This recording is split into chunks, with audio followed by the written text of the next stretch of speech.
At times, we encounter cases so wicked and distorted that they are incomprehensible to those of us who possess compassion, love, and a moral compass. Yet there exist individuals among us who appear to be devoid of any semblance of humanity. This is one such tale. It will prompt you to ponder the reasons behind such actions and whether it is possible to truly know anyone, as some individuals possess profoundly malevolent intentions. Let me introduce you to Sarah Louise Cafferkey. She was born on June 20th, 1990, to her mother, Noelle Dixon, and her father, Adrian Cafferkey, who met in the early 1980s. They ended up purchasing a home together in a close-knit rural community of Bacchus Marsh in Victoria, Australia. It's got a small-town feel where everyone knows everyone, and new faces definitely stand out in a crowd. This area is known for its fertile soil and extensive agricultural activities, particularly its orchards, market gardens, and vineyards. It's a suburb on the outskirts of Melbourne, Australia. Sarah grew up in a loving environment with close family and friends. But when she was only 9 months old, she and her parents relocated to Queensland, Australia, due to her father, Adrian, getting a new job.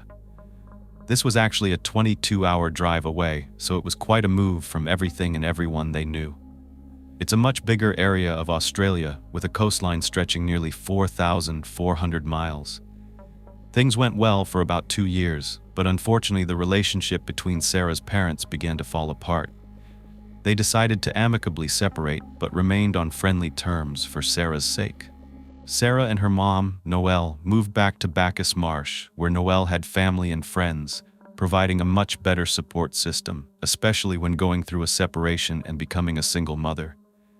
Sarah still saw her father on a regular basis.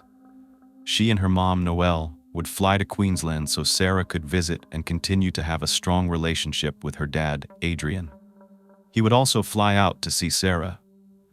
When Sarah was about 5 or 6 years old, she began flying to Queensland by herself as an unaccompanied minor, making the trip at least a couple of times every year. Adrian said that Sarah would raise a person's spirit with just one glance, and he recalled that she once even shut down an airport. Yes, I explained that when she was traveling, she would go by herself. Well, when she was 12 years old, she heard a group of men talking, joking about some things that were prohibited by the airport. There's actually a sign near the security screening point that said they take jokes about terrorism very seriously. Sarah's family referred to this sign as the Sarah sign after this trip because Sarah reported those men and all the flights were stopped. All the planes were grounded. This just goes to show you that Sarah took safety very seriously, and she spoke up when she thought something was wrong, even at such a young age. Her father said that Sarah, quote, always spoke up strongly for things she believed in, for friends and other issues. She was a true giver and always there for people. She felt deeply the pain of others, end quote. Of course, Sarah had a fun side as well. She was bright and bubbly, and she was known to have a great personality. She loved poetry, writing, and she was a friend to everyone she met. She also loved anything pink and fluffy. Sarah's mom, Noelle, did not actually go on to have any more children because she was already close to 30 when she had Sarah. So she said that was it. That was all she was going to do. Sarah grew up as an only child, getting all of her mother's attention, and they were very close. Sarah had big green eyes and golden blonde hair. As a child, she was very loving, and she and Noelle did everything together. She was Noelle's life, and it was just the two of them for a very long time. The mother and daughter were companions, confidants, and best friends. As a child, Sarah attended KTK Primary School in Bacchus Marsh until she was in the 10th grade. This is a very small rural school. They engage in a lot of outdoor activities and hands-on learning.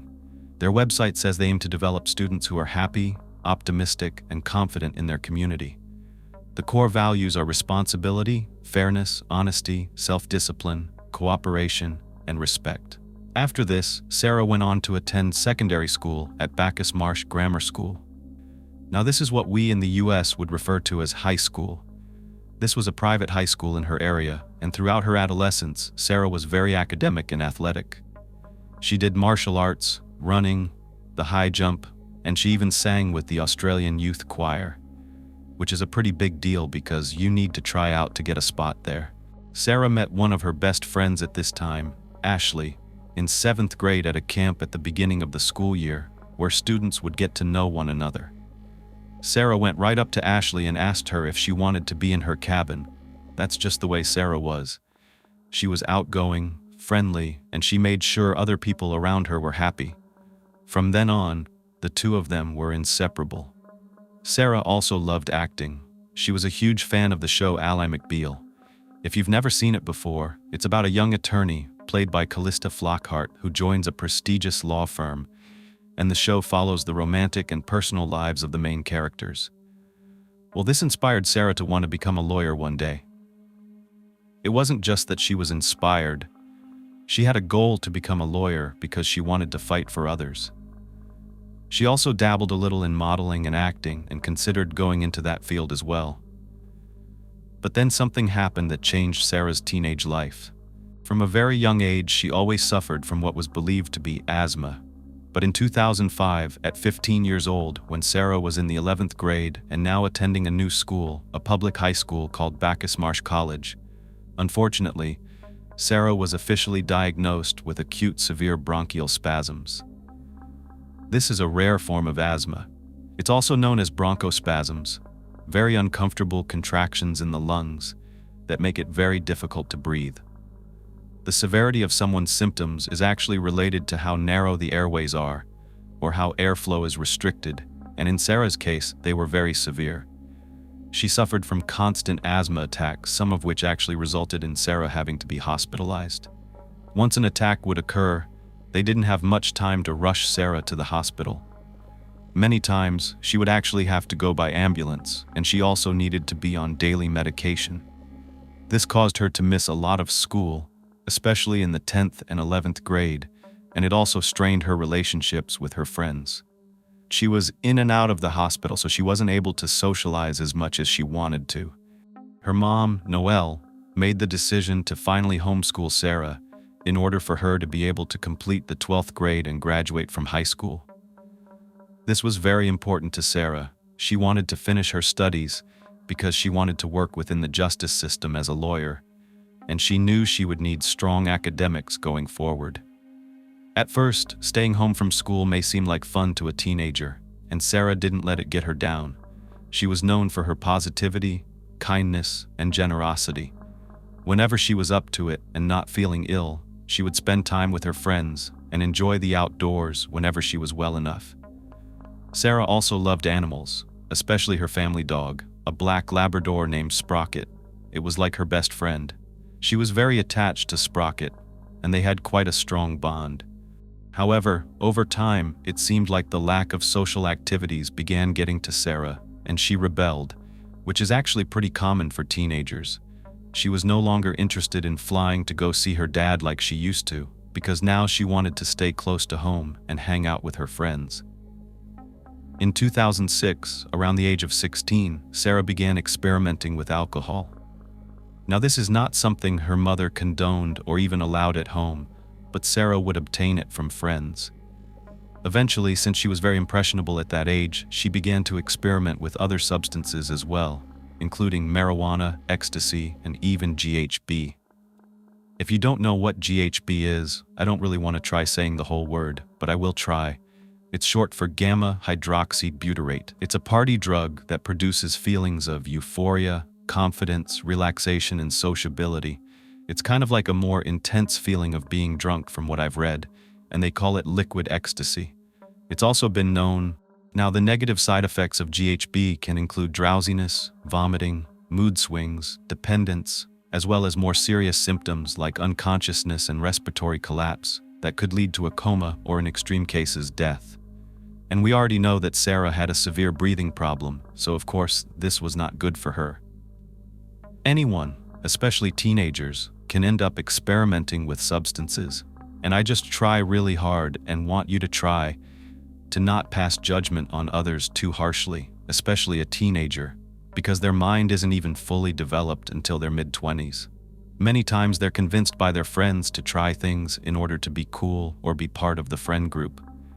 Peer pressure is a real thing, so please give Sarah some grace. It is their choice, but usually the intention is just to have fun and nothing more. Unfortunately, many times, teenagers do become addicted and rely on drugs, going down a path they never intended. And, spoiler alert, this eventually does happen to Sarah. She was already going to therapy to deal with her emotions surrounding her asthma. So, once she confided in her therapist that she had been experimenting with substances, Sarah began receiving counseling for that as well. Despite this, she was using them frequently, and her mom noticed that her bright and bubbly girl was becoming withdrawn and moody. They already had so many other things causing mood swings, like hormones, so now adding this on top of it was a lot. Sarah was still trying her best to be productive. In between these bouts of sadness and darkness, she got a job. But then, unfortunately, the asthma attacks would come on, and no one knew what was going to trigger them, so it was hard to be consistent at anything. Not to mention that Sarah was not open with others about what she was going through, because she did not like telling anyone about her condition. She didn't want them to treat her any differently. She suffered in silence, and only her close friends and people very close to her, like family, knew what she was truly going through. Years went by, and as Sarah got older, she was still in therapy. Sadly, her dependence on substances as an escape continued, but she still dreamed of becoming a lawyer. Eventually, she enrolled to study social justice. By 2011, when Sarah was 21, she was also excited to get a job at a local pub in town called the Golden Fleece. For someone as beautiful, friendly, and outgoing as Sarah, it was the perfect fit. But it was right after Sarah turned 21 that things in her life got even worse.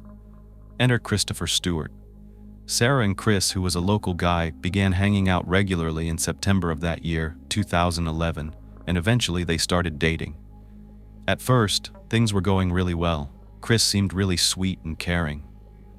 But about 2 months into the relationship, Noelle began seeing signs that Chris was not a good influence on her daughter. Sarah was not ready at that point to confide in her mom about what was really going on in her new relationship. But as it turns out, at some point, she did open up to her best friend, Ashley, and she told her that she was smoking a lot of weed and that things were not good with Chris. Then, eventually, in the months following, Noelle saw some very concerning text message exchanges between her daughter and Chris, where Chris was verbally toxic. He would send these very possessive and jealous messages, not letting Sarah go out with her friends or have any freedom. That's when Noelle confronted Sarah. At this point, not only did Sarah admit that things were bad with Chris, she also let her mom in on a very big and dark secret. Chris had introduced Sarah to a new drug, ice or crystal meth. Of course, this was shocking to learn. Any parent would be super concerned upon hearing that their child is taking an illicit drug, especially something like meth. It is a very addictive drug. For those not familiar with the drug, it looks like small, chunky, clear crystals, and that is why they call it ice.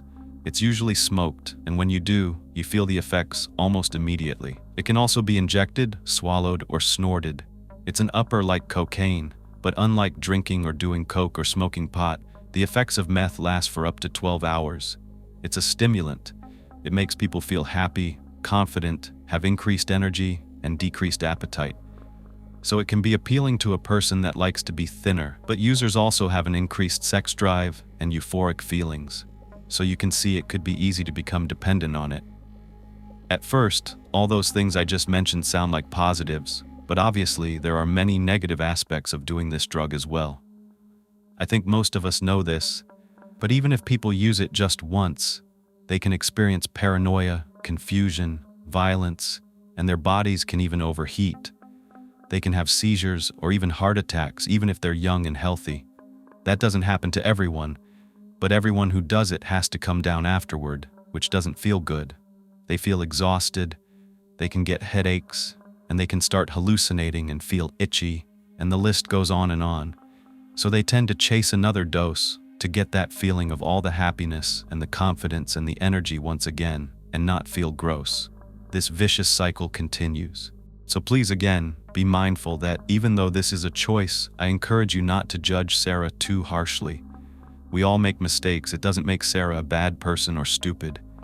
Addiction affects all walks of life, all kinds of people. When Sarah told her mom about this, she acted like it wasn't a big deal. She said, I have it under control." Since Sarah was not one to lie to Noelle, her mom believed her. Besides, there were no outward signs according to her mom that Sarah was out of control. There were no odd behaviors, and her mom said there were no physical signs. She looked the same, still as beautiful as ever. This is interesting, and it's a very important thing to note. It's not always evident by the way someone looks about what they're going through when it comes to drugs. It can happen fast, but it can also take years for those signs to show on the outside. What was evident was that Chris was bad news. He came from a troubled background filled with violence and drugs, and the friend group that he had introduced Sarah to were also regular drug users.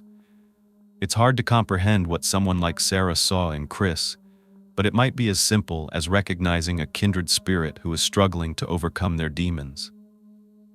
But it didn't take long for the relationship to become problematic. Chris would systematically isolate Sarah from her friends and send her nasty text messages whenever she did something that he did not approve of. Not to mention, he was an addict, and Sarah was trying not to do drugs, but when emotions are involved, it is so much harder. Sarah desperately wanted to get clean, but she knew she would not be able to do that if she stayed in a relationship with Chris. So after she spoke to her mom, she promised she was going to break up with him and go to rehab. But ending things with someone like Chris is easier said than done.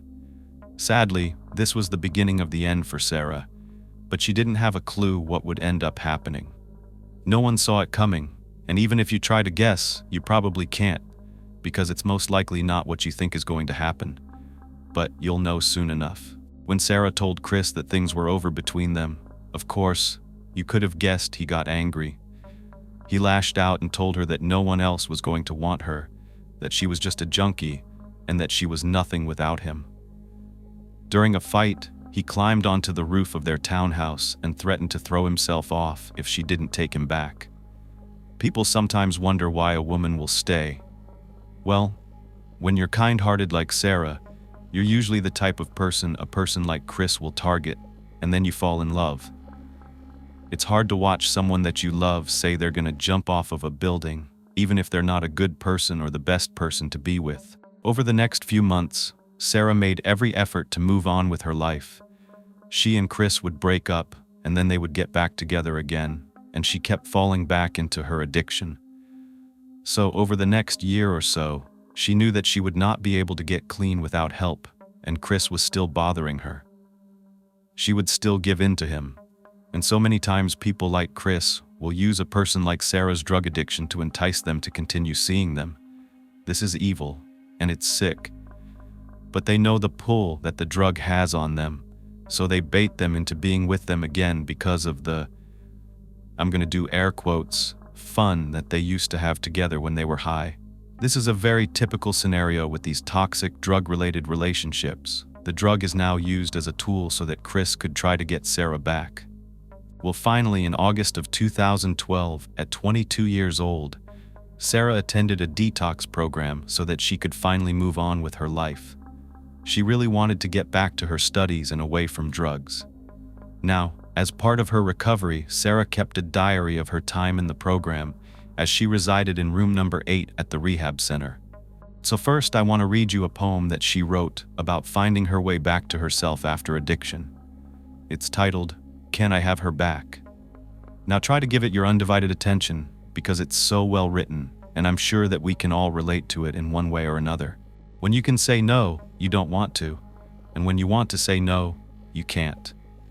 Believe me when I say that it's no measurement of the heart. You fake it till you make it in a lifestyle, an art. The only art surrounding your soul into the dark begins with blissful ignorance. You're blind to your own behavior, no sense of responsibility, and lack of human nature. Help us, like a child just waiting for a savior. A clouded, consistent state of mind replaced one wise and clear, abandoning her moral grounds with hopes of no more tears. As fearless as a coward, none of this feels right. Throwing so much energy into a self-destructive life, how did the darkness overwhelm such a beautiful, sparkling light? What happened to the little girl, so determined? Why not fight alone?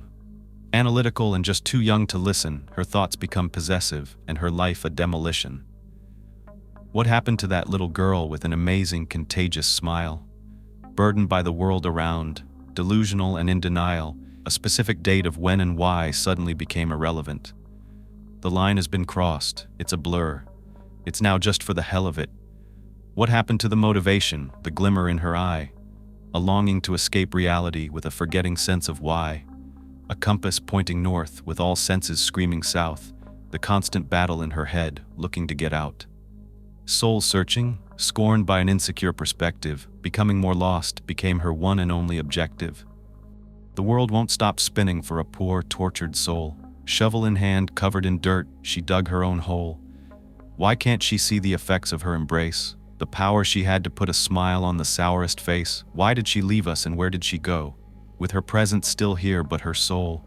Now, not a minute more will I let her back down. Seriously, Sarah, can we have you back now? End quote.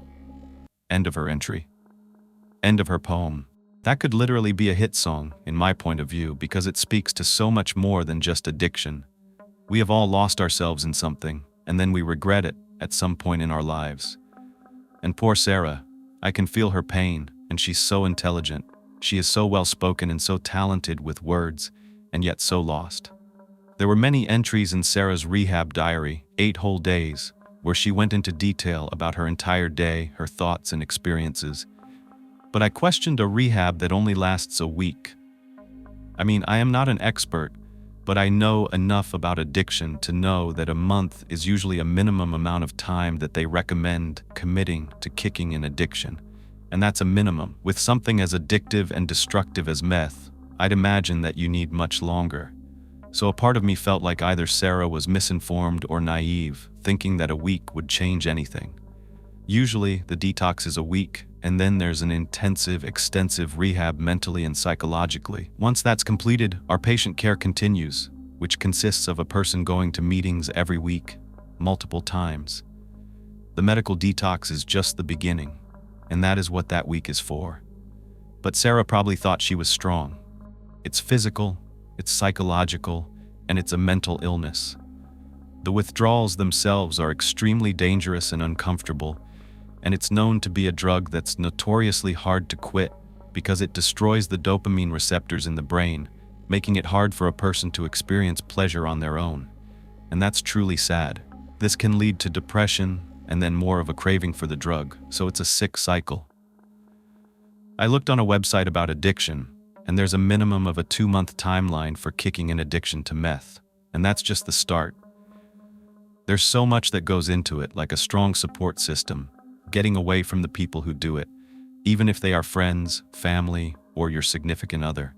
Getting rid of all the paraphernalia, exercising on a regular basis, and beginning more healthy behaviors to replace the toxic ones, building hobbies so that you don't crave it. Sarah probably went in thinking that maybe if she could physically get clean, get it out of her system, then she would be strong enough to stay clean. Her first entry in her diary was very telling, and I'm going to read it because it's so important for me to let you know Sarah for who she was. Again, I will play some music so that you know it's a quote and an entry from her. She says, "Wow, so here I am in detox. It's hard to fathom how I got to this point. I guess that's the trouble with addiction. When you can say no, you don't want to, and then when you want to say no, you can't." That's a quote from a movie I watched a while ago, a movie that I had such a connection with. I could relate to the circumstances before they had even occurred in my life. I hate that this quote, along with all of my drug-related knowledge and experience, was stuffed deep into my subconscious as to feel no awareness of my situation. I was lost and seemingly wanting to stay lost. I'm so selfish and ungrateful for having such a bad lack of judgment. I am weak for surrendering my powerful, strong mind to a clouded conscience in order to escape reality. I know better. I am not weak. I am determined, strong-minded, and righteous. I am scared to learn. I am nothing more than a hypocrite. I'm afraid by the fact I was so blind to my behaviors. I hate that by being so ignorant, I came across as a know-it-all and, most annoyingly, a hypocrite. These are not the personality traits I want to define me. I understand and accept the extent of my drug addiction and substance abuse. I've manipulated friends, family, stolen, taken money, and many times gone out of my way to put myself around drugs. Realizing this disgusts me. I can't imagine the heartache of my friends and family who have no choice but to sit back and watch me destroy everything they've helped me create. I cannot describe the sorrow I feel for hurting those that I love. It disgusts me that I was so deeply addicted to drugs that I was oblivious to the world around me. Everyone was trying to help me. I am so ignorant. I hate the extremes I would make people go to just to try to get me to listen. I couldn't be more appreciative of the people around me and couldn't be more grateful for their efforts and the fact they are still here to support me today. It is not my turn to make the effort. I wish I had noticed the signs sooner. I now know what my situation is and where I stand. I am going to beat this. Drugs will no longer drive my life or cloud my perspective. I need and will take responsibility for my actions. I will push myself and strive to be the amazing, grounded, generous, selfless person I can be. I want to fix my wrongs. I want responsibility. I want to work for the things I want and need. I'm going to return the favors to every single individual who I've encountered on this journey. I aspire to be the generous, caring person I once was. I respect all the amazing people in my life, and I need to show them that my actions will speak louder than my words, positively as opposed to the past. I will change. I will be me again. I will love again, myself and life. That's the end of that first entry in Sarah's rehab diary. You can see she's a very determined woman. She knew what she wanted, she regretted her actions, and she had a clear plan in mind for her life. I read all of her daily entries for that week. She started out scared and uneasy. She even had to be prescribed 3 Valium just to get through her detox in addition to her other medications. But by day 2, she had gotten some good sleep and was less afraid, but more aware of her situation than ever before. She was paranoid and began speaking with a drug counselor. She still had to take 2 Valium that day, and she realized she needed to address some underlying anxiety issues. She also realized that taking Valium wasn't the solution because all it did was make her sleep and not deal with anything. By day 3, Sarah only had 1 Valium because she really couldn't relax. Remember, she's going through massive withdrawal symptoms. But she said that day was a game changer for her. For the rest of the day, she did not use any more Valium, and she was able to stay focused. This made her more shocked at the realization of her circumstances. She started to finally come out of her shell a bit, and she was ready for the long journey that she knew she would have to go on to truly move forward in life. She said, "Today, I poked my head out of my shell to realize it is what it is, and I'm now ready to move forward with my life. I understand this will be a long journey, and I will face so many bumps, distractions, and temptations along the way. The outcome, though, is very simple. I know how to do the right thing. It really is as simple as just doing so. P.S. I looked into the mirror today, and for the first time in ages, I saw the sparkle of my soul in my eyes. That meant a lot to me." On day 4, Sarah's mother, Noelle, came to visit her.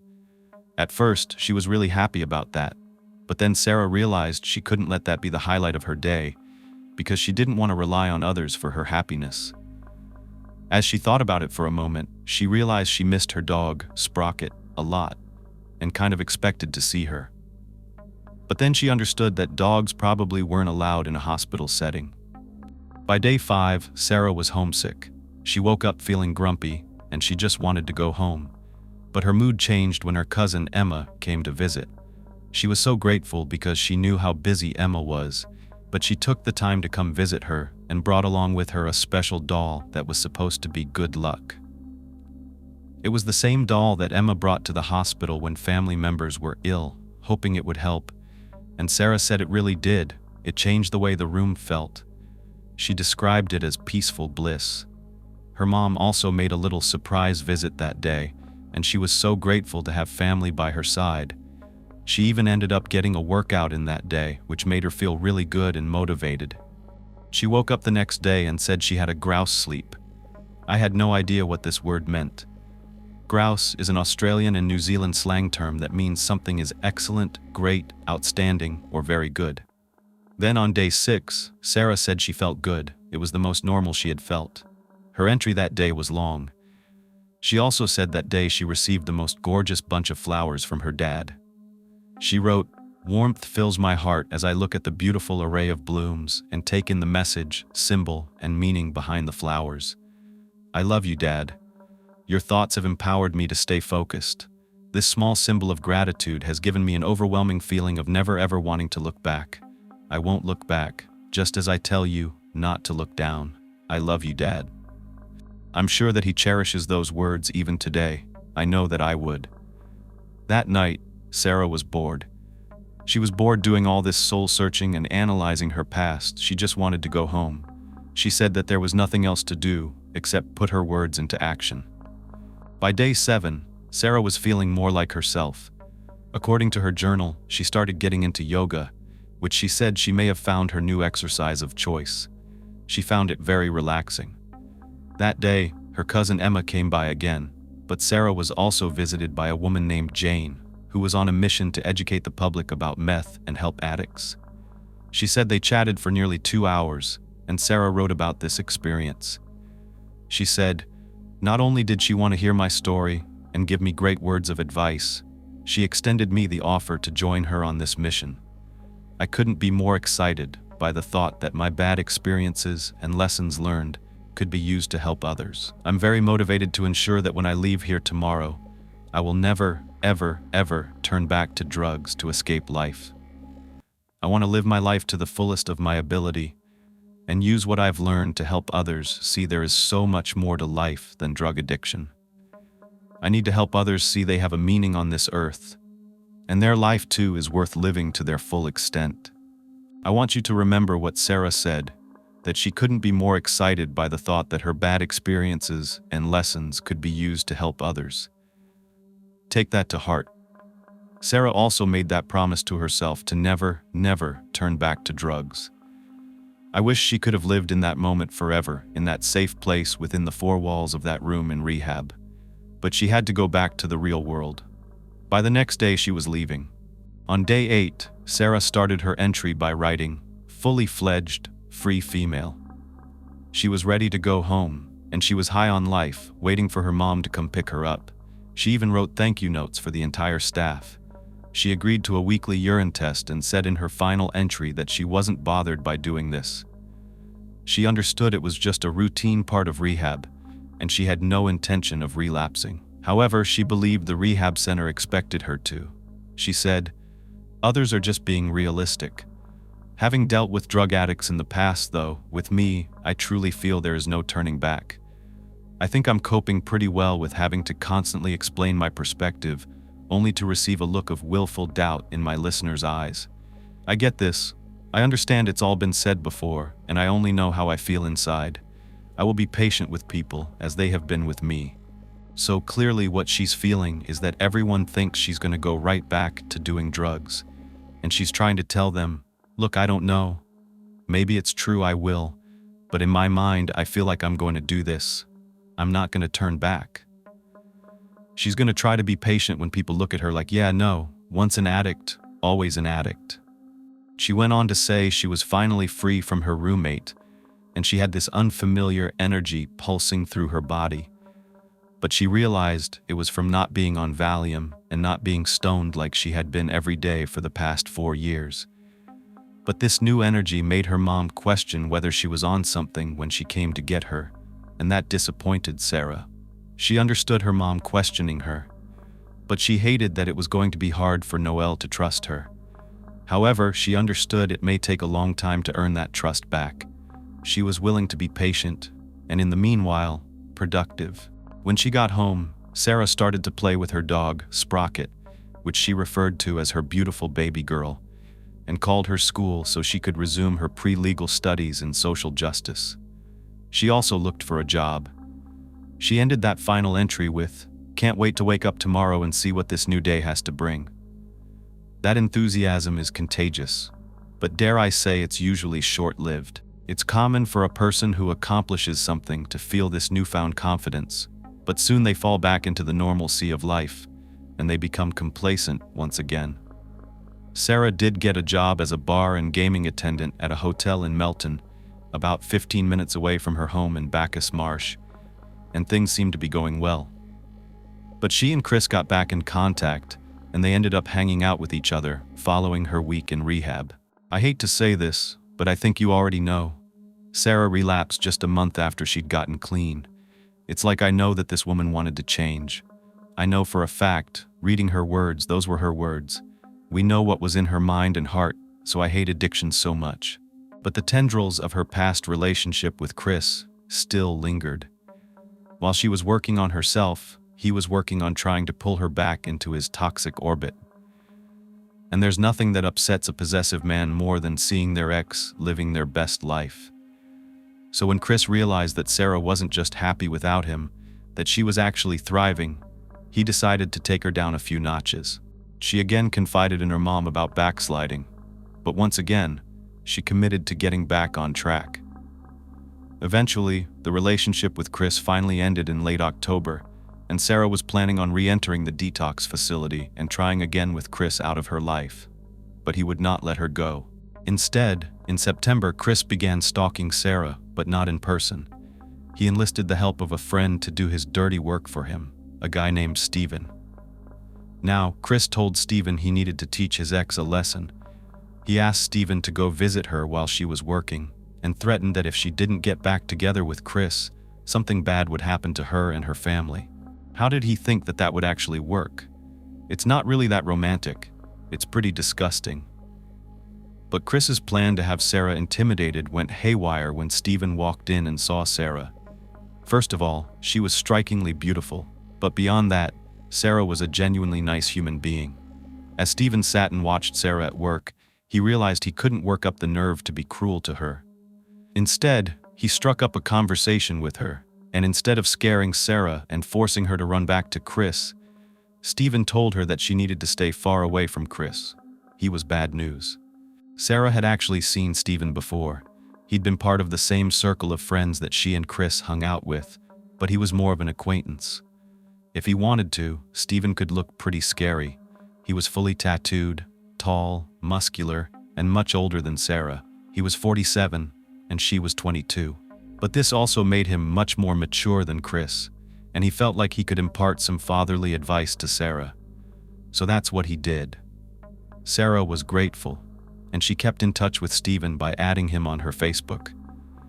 He could relate to her breakup because he had recently experienced one himself, and soon the two of them formed a platonic friendship.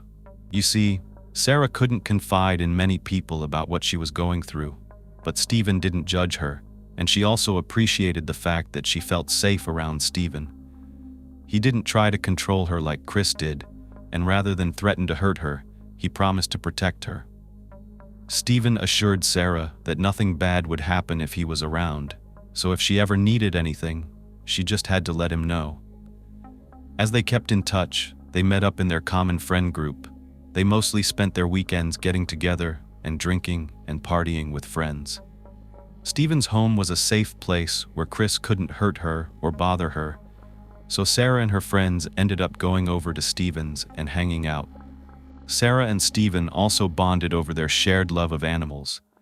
Steven's Facebook page was filled with his posts sharing his love for his tiny little golden chihuahua, who he affectionately referred to as his baby girl. I saw so many cute posts he made about this little chihuahua. One said, "Playing with my baby before work and wondering how I can possibly leave her for a 3-day rock climbing trip next weekend." Another one said, "Thinking of my baby all day, so good to get home for cuddles. They say it's puppy love, it really is." So, in the early days of November, things between Chris, Steven, and Sarah had actually reached a breaking point. Ever since Steven told Sarah that her ex had asked him to intimidate her, the men were at each other's throats over their different perspectives of Sarah and the fact that Steven had made friends with her instead of threatening her. Chris's plan had backfired on him, and now Chris wanted Sarah back, but she didn't want to be with him after everything he put her through. The thing is, Sarah was a kind person who wanted to see the best in Chris, and yet he showed his true colors every single time she would post anything about her new lease on life, or when she would put pictures up of her hanging out with her friends, especially if Steven was there. Chris would reply with vile comments about her being a junkie or some other derogatory comment. She was very sensitive about anyone referring to her as a junkie. That was something that really bothered Sarah. It was something that really got under her skin because she was trying hard not to be. Sarah even had to explain to Chris that she didn't want to be with Steven. It's true, at least not in a romantic way. He was 25 years older than her, and she saw him as a father figure. But Chris wasn't having any of it. This put her right between the two men, and even though she told her friends she would never go back to Chris, it was looking like her feelings toward him were softening, and he was working his way back in once again. But then, on November 4th, Sarah posted a picture of herself eating one of those big swirly rainbow lollipops on Facebook. Okay, it could be looked at as sexual, but Sarah didn't see it that way. She was just trying to be cute. Well, when Chris saw this picture and then read the comments, he was furious, especially when he saw that Steven was being kind towards Sarah and maybe even flirting with her. Steven commented saying, "Love the pic. Good-looking heartbreaker, LOL." To which Sarah responded, "Hey, miss your presents, pal," with a smiley face.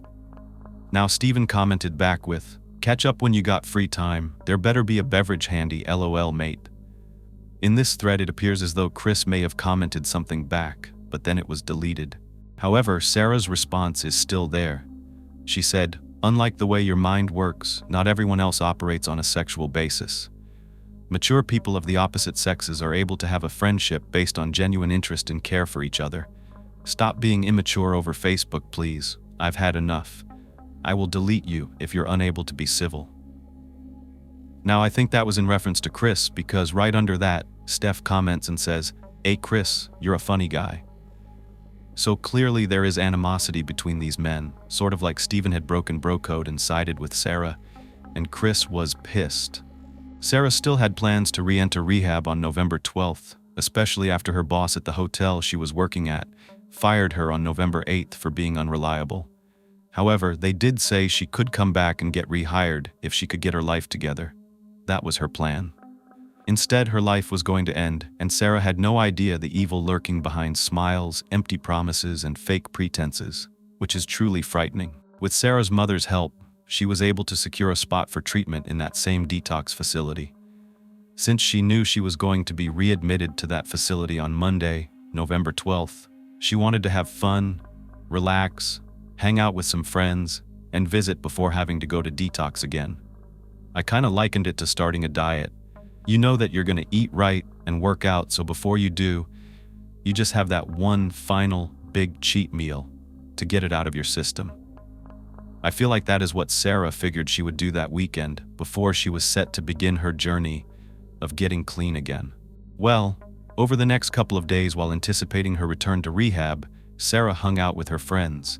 She spent the night at their homes and went out to bars, having a good time.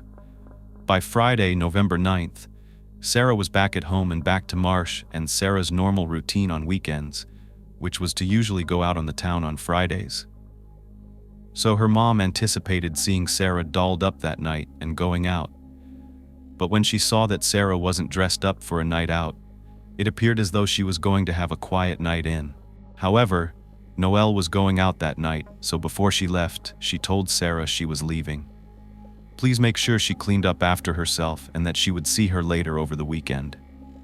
Now it's true, Sarah wasn't planning a night out on the town, but she had made plans to go over to her ex-boyfriend Chris's house. She wanted to discuss the breakdown of the relationship, and yes, I know what you might be thinking, and I was thinking it too. Why? Well, maybe for closure. Even Steven had told her it wasn't a good idea, but Sarah had made up her mind, and she went. Now, it wasn't uncommon for Sarah to be gone over the weekend, spending the night with friends, but Noelle expected her to be back in time to get into that rehab on Monday. But Sarah didn't show up back at home, and that worried her. So she called her daughter again and again, but Sarah didn't answer. So, Noelle decided to reach out to Sarah's friends to ask if Sarah was over at their houses, but none of them answered either.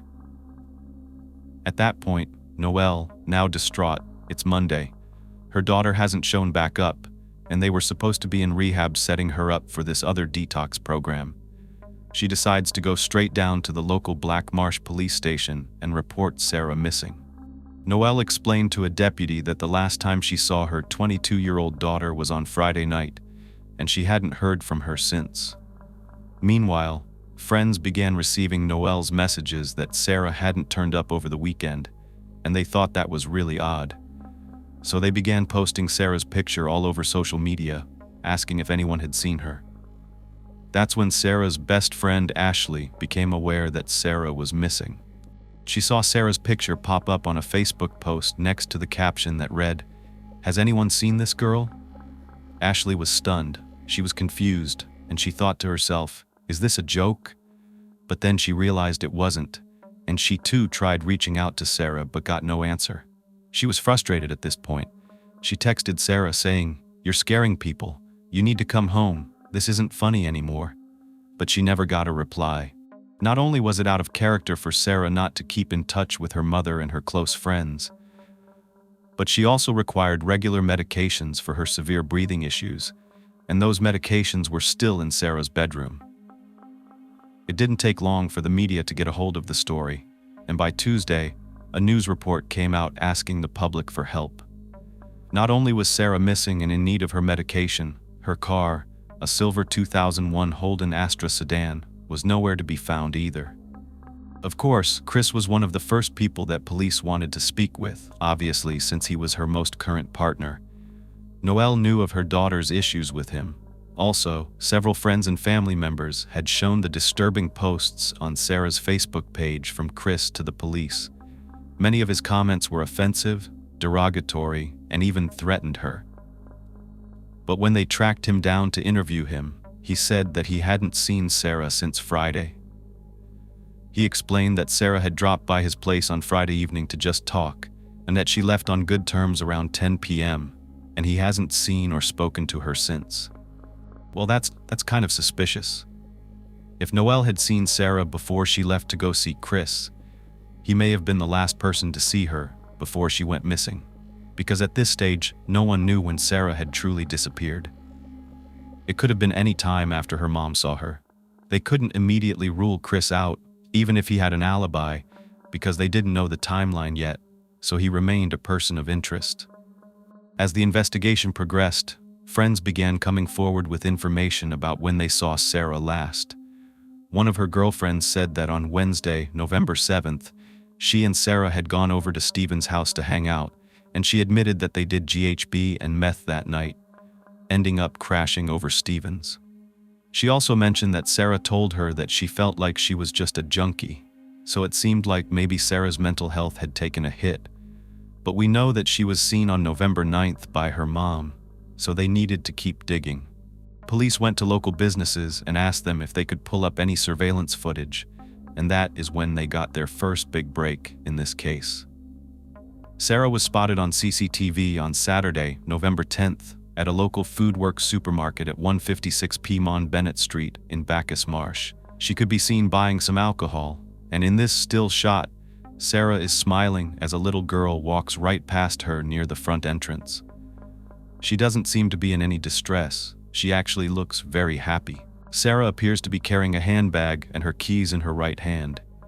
She's wearing sandals, a maroon miniskirt, a colorful tank top, and a lavender jacket, with her hair pulled up in a bun. Of course, this information was distributed to the public along with the description of Sarah as a Caucasian female with a fair complexion, 5 feet 5 inches tall, with a thin build, black shoulder-length straight hair, and green eyes. The days were passing, and everyone was worried. They were scouring through their text messages from Sarah, being their own detectives, and trying to piece together her last known whereabouts and her movements. That is when a business owner, David Bushell, came forward. He was the owner of Young and Main Hotel off of Young and Main Street in Bacchus Marsh. It's a well-known establishment that has pool tables, a bar, restaurant and event space, and a nice beer garden outside. He told authorities he saw Sarah there on Saturday afternoon. She was a regular, and he recognized her right away from the media. Nothing appeared to be out of the ordinary. She was there with friends, just casually sitting in the beer garden, chatting with a number of people, and drinking before leaving with a man that she had arrived with earlier. They hadn't stayed very long, but everyone appeared to be getting along just fine. When asked for a description of the man that Sarah was seen leaving with, the owner said he was a bit older, muscular, and not someone he was familiar with, even though he had seen him there before. The timeline was starting to come together. Now they knew Sarah was accounted for late in the afternoon on Saturday, November 10th, and they had a description of a man that she left with, and it sounded a lot like Stephen. But of course, they didn't have his name yet. Instead, they asked friends and Sarah's mom if they had any information about this guy. Noelle said that Sarah had mentioned Stephen in the past, but she wasn't very familiar with him. All Noelle knew was that Sarah texted her saying, "If anything happens, Ally knows where he is and where he lives." Ally is one of Sarah's closest friends. When she was contacted by the police, Ally told them that Sarah had been hanging out with Stephen a lot recently, and she was even able to provide them with Stephen's phone number and point them to where Stephen's condo was in Bacchus Marsh. Police then texted Stephen, asking to speak with him. They also wanted to gather more information about when the last time he saw Sarah was. Nearly 24 hours after this text was sent, Stephen got in touch with them and left a message with the Bacchus Marsh Police Department. When they finally did speak to him, he said that he didn't know where Sarah was, that they did hang out on Saturday afternoon at the Young and Main pub. Then they walked back to his place, which is only about 500 feet away from the pub. He said they drank some alcohol, hung out for a bit, but then he had to take care of some business. He told Sarah he had to go, but she wanted to stay behind, so he gave her a set of spare house keys in case she needed to lock up, and he told her to text him later. Stephen didn't return until the next day, on Sunday, and Sarah wasn't there. She hadn't been responding to any of his calls or text messages. It was already pretty late that night when police actually spoke to Stephen, and he said he was home at the moment because he was actually in the middle of moving to a new residence in a place called Point Cook, which is about 45 minutes away. He was busy doing that, going back and forth and moving things, so officers just decided to go take a look at Stephen's condo nearby Bacchus Marsh. That was the last place he said he saw Sarah, so maybe there would be a clue to her whereabouts. They drove over to the multi-tenant building around midnight that night on Wednesday, November 14th, and they saw nothing out of the ordinary, except there was a dog that looked like he was in distress, alone inside the property, just barking over and over again. It was too dark for them to see anything through the windows, even with their flashlights, and it was too late to talk to neighbors. So the very next morning, on Thursday, November 15th, officers went out to the address that Stephen gave them to his new residence in Point Cook. Now this was a brand new development, very nice upscale homes, including the one Stephen was renting. They knocked on the door but got no answer, and again they saw nothing out of the ordinary. This time, they did get to speak to some neighbors who said they really didn't know the two men who had just recently moved in there. But one neighbor, Miss Sheth, who just moved into the subdivision 6 weeks ago herself, recalled hearing power tools late at night, maybe around 10 or 11 p.m. recently. When she looked over, she saw one of the men doing some mechanical work in the garage, and she said he was just doing stuff in the garage, nothing out of the ordinary. She even said, "I think he was just like a normal Aussie bloke." That's how she described him. So there's not much for police to suspect any foul play or anything like that, so they kind of ruled this as a dead end. However, later that evening, due to a tip from the public, Sarah's Astra sedan was found on Owen Street in Marybarang. Now this is about a 45-minute drive away from Bacchus Marsh, so that was very peculiar. When the news that Sarah's car had been found made its rounds on social media, friends of hers started to post on her Facebook. One friend, named Jennifer, said, quote, "I've lost hours of sleep over the week. I've been so stressed and scared. My brain is in overdrive thinking. I've cried so many tears. I've watched and read more news segments than ever before in my life. I've never felt more helpless. All this because I care and love you. The girl I've known since the day I was born. The girl I know with a gorgeous smile and the bubbly, infectious personality. Please be okay, safe and well, and home with your family and friends soon." End quote. Another friend named Kat posted, quote, "I can't stop thinking about your gorgeous smile that always lights the room up. I just want to hear you're safe and okay. I love you, S. Bear." Quote. This was a name that her friends would affectionately call her. Everyone was trying to make sense of it all. There were no signs of a struggle related to her vehicle. However, it was discovered that it was parked outside of a known drug dealer's home. By now, police had also been told by those close to Sarah that Stephen was also a local dealer, and that was the reason Sarah's ex, Chris, even knew him to begin with. They weren't really friends, but rather acquaintances, and he was supplying Chris, Sarah, and their friends with meth, among other things.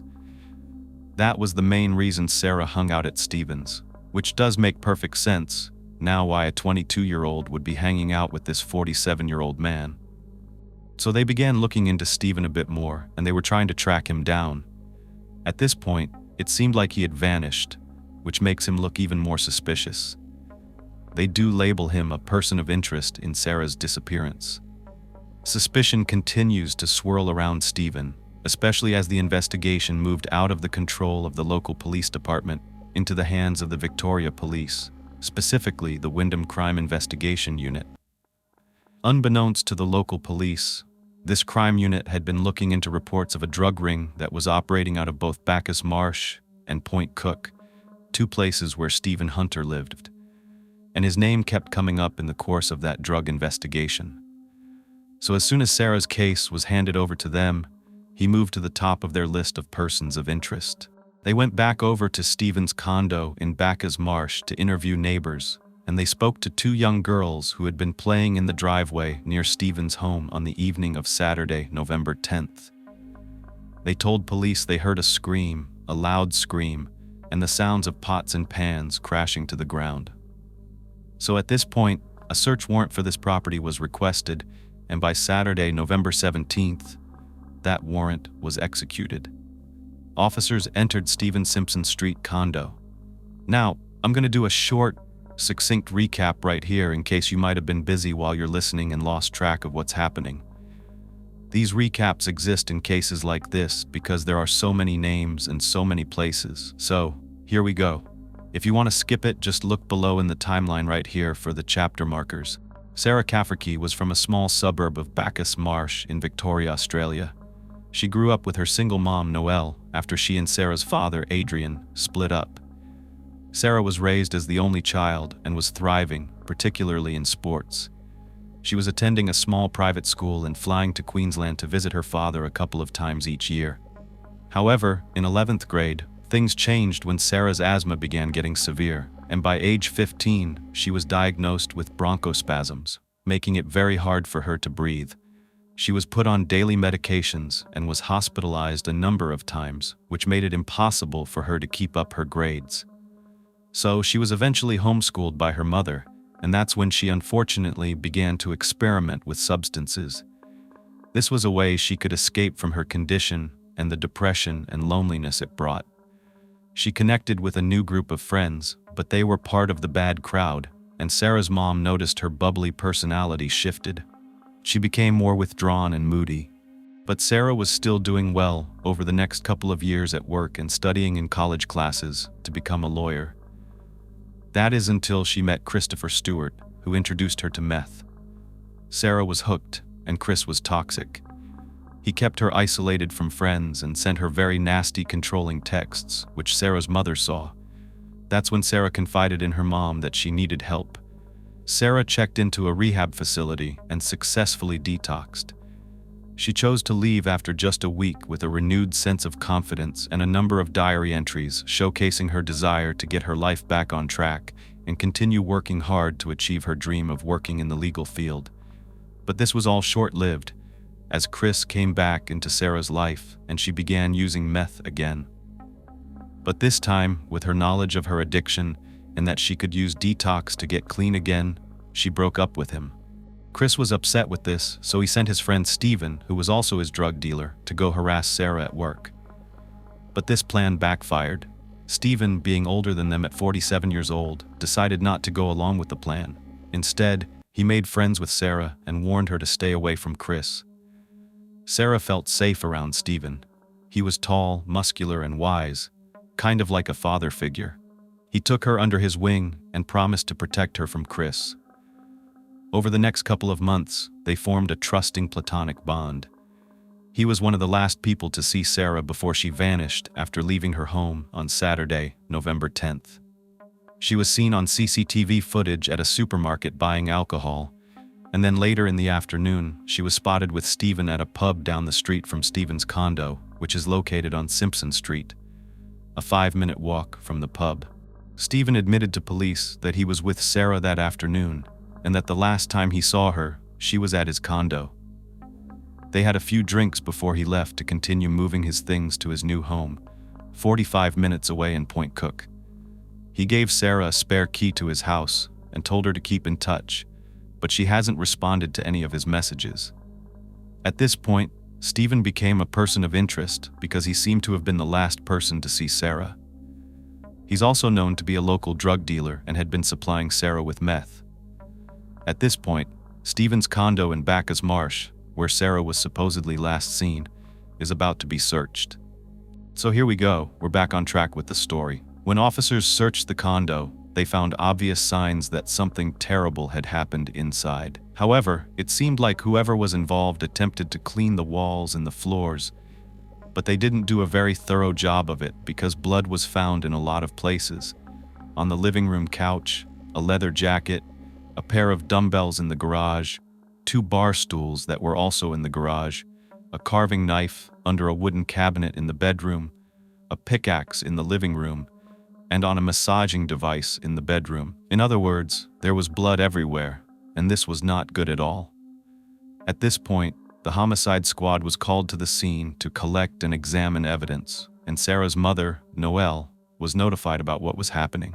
Now, at the time, Sarah's mom just assumed that having homicide detectives on the case meant they were still looking for a missing person, but in reality, they were now looking for a deceased person, her deceased daughter, who was still nowhere to be found. 2 hours later, investigators entered Stephen's new rental home, 45 minutes away in Point Cook, and as soon as they stepped foot inside, they smelled a foul smell of decay. They scoured the entire home, looking for the source of the smell, and once they got inside the attached garage, the smell got even stronger. That's when they located a green trash bin, where they believed the smell was emanating from. There were blood stains near this trash bin, but they were unable to lift the lid off. On the ground nearby were empty bags of ready-set concrete and garden lime. It was clear that the lid had been cemented shut, and they weren't even able to remove or move this bin because of its weight. Clearly, someone had mixed cement and poured it inside this bin along with lime. If you don't know, garden lime accelerates decomposition and reduces the smell of putrefaction. Lime can assist in destroying evidence of a crime. The investigators called on forensics to retrieve this bin, and the next day, on Sunday, November 18th, it was removed from the premises and taken to the Victorian Institute of Forensic Medicine, where they actually had to X-ray it to determine whether their suspicions were true, that a body was inside. And sure enough, encased inside the cement at the bottom of this bin were the remains of a human being. Because of course they knew that this had to be Sarah. All the evidence pointed to this being her, and as you can imagine, so many thoughts were going through their minds as to how she ended up there. Now they had the difficult and heartbreaking task of breaking this news to Sarah's mom, Noelle. They came into her home, sat down on her living room couch, and said to her that they found Sarah. Noelle actually responded, "Oh, that's good," not aware of what they meant. The officers just stared at her and continued saying that Sarah was in concrete. Noelle just sat there, confused, and the officers went on to say that she was in a trash bin. Noelle wasn't able to process what she was hearing. In the back of her mind, she was still thinking they were letting her know that Sarah was okay. She was also very confused. It just wasn't clicking for her. Meanwhile, the news was reporting that a body had been found on the Point Cook premises, and more of Sarah's friends were being notified that the body was indeed Sarah. Her friend Ashley remembered getting that call from her father. He didn't even have to say more than, "It's her." And Ashley knew what that meant, that the body in the bin was Sarah. It was so devastating to realize that this was real, that Sarah was gone, and now a nationwide manhunt was underway for 47-year-old Stephen James Hunter. Coverage of the story was broadcast across TV, radio, and print media, and investigators began looking into this man's background to understand who Stephen really was. Wait until you hear this. It's exactly why this is part of another Evil Minds video. Stephen James Hunter was born on October 6, 1965, in Melbourne, Australia. He had an extremely dysfunctional childhood, which included him witnessing significant domestic altercations and being the target of physical altercations himself. These traumatic early experiences undoubtedly contributed to his development into an extremely violent and disturbed adult. It paints a picture of a very disturbing man who should never have been allowed to walk the streets freely, and yet despite years of convictions, parole, and monitoring, Stephen was able to do just that. This is a case where the system didn't just let Stephen's victims down. It effectively handed them to him on a silver platter. As a young man, Stephen struggled with managing his anger. He couldn't sit still in class, and when something didn't go his way, he would lash out at whoever was near him. His violent tendencies actually began to surface as early as primary school, where he exhibited aggressive behavior towards his peers and even his teachers. The dysfunction at home only made this issue worse. There was no stability, no support, and there was no one interested in helping him manage his emotions effectively. By the time Stephen was a teenager, he had developed a concerning opinion of women. In his mind, they only existed purely to satisfy his sexual desires. This distorted perception, combined with his unresolved anger issues and his violent tendencies, became the foundation for the destructive and dangerous behaviors that would later define his life. At the age of 16, Stephen moved out so he could rent an apartment with his 15-year-old girlfriend.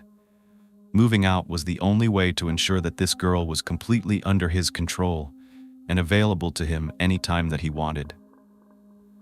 But the relationship ended soon after they moved in together. However, Stephen's lust for sexual gratification and having his own way with women was only just getting warmed up. In 1983, he was convicted of burglary, theft, and criminal damage for breaking into a store and stealing a pair of gloves. Later that same year in October, Stephen was convicted of threatening someone with a deadly weapon. He was fined $800, and then a few months later, after getting into a fight over a girl who rejected him, he faced another conviction for unlawfully being on a premises and received another fine. For the next 2 years, Stephen appeared to turn his life around. He got into a relationship with a woman. They had a son together. Some reports actually said he was married to the woman, while others just said they were together but unmarried. Either way, Stephen was working 3 jobs to pay the rent on their mobile home they purchased at West Meadows Caravan Park, and he was doing his best to support his new family. In his spare time, Stephen even coached a girls' football team. And from the outside looking in, it seemed like he was finally leading a stable life and staying out. But beneath the surface, Stephen's violent tendencies and unresolved issues towards women kept going. Despite the outward appearance of a reformed life, he was a man on the edge. Stephen got less than 2 hours of sleep at night, and he was a heavy drinker. He also used to speed and use other drugs regularly to stay awake.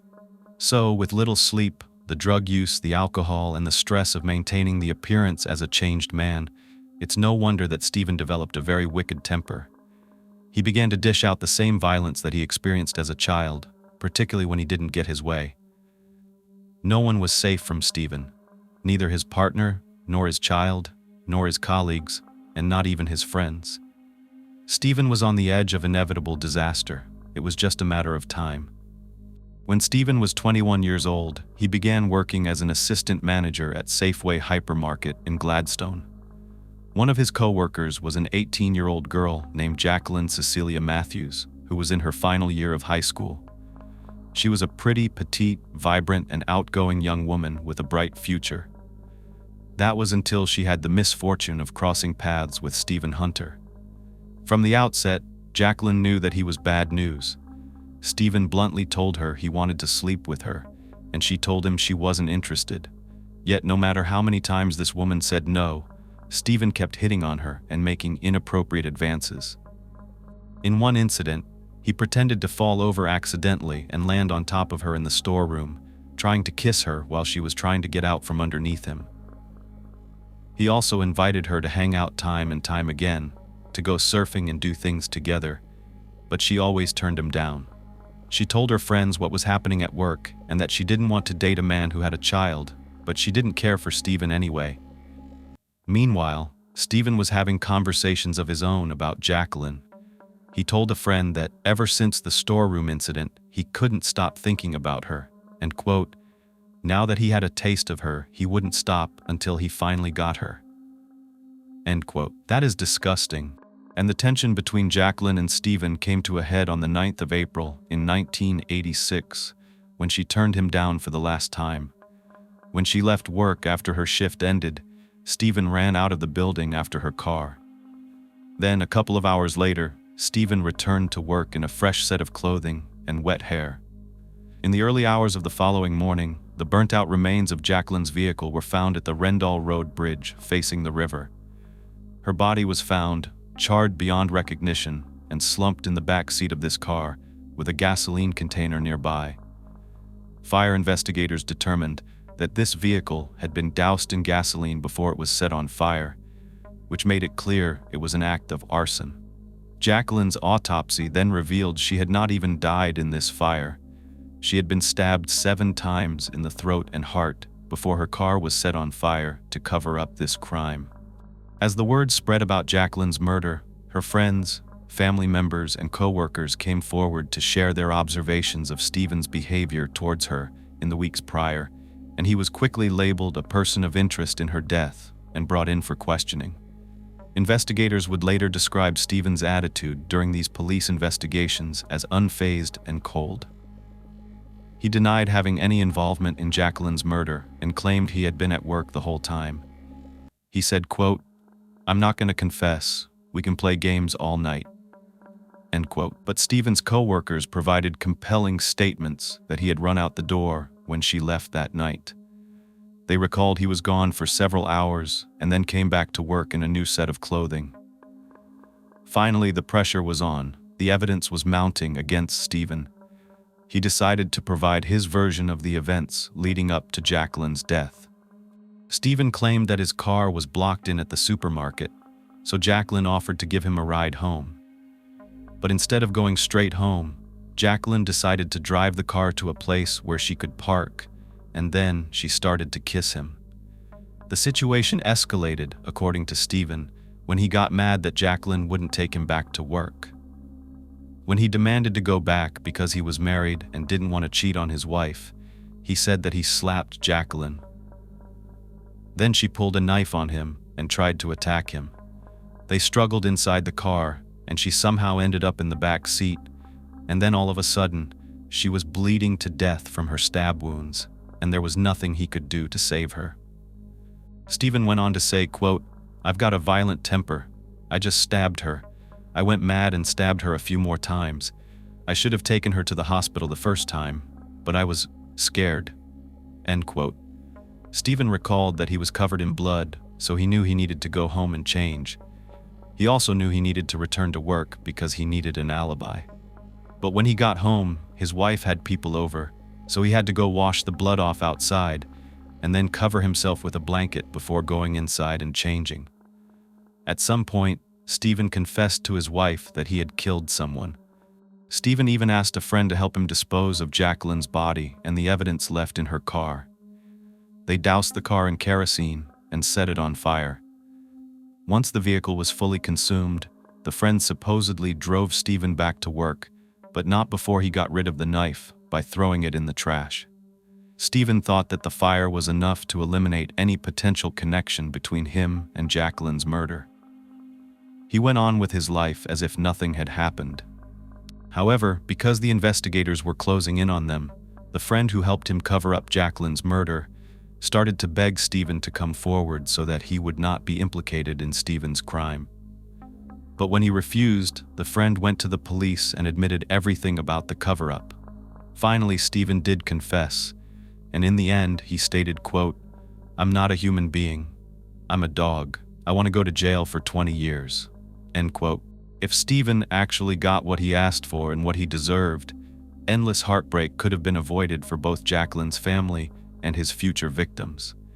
But instead, Stephen's lawyer urged him to plead not guilty to Jacqueline's murder, and the case was sent to trial.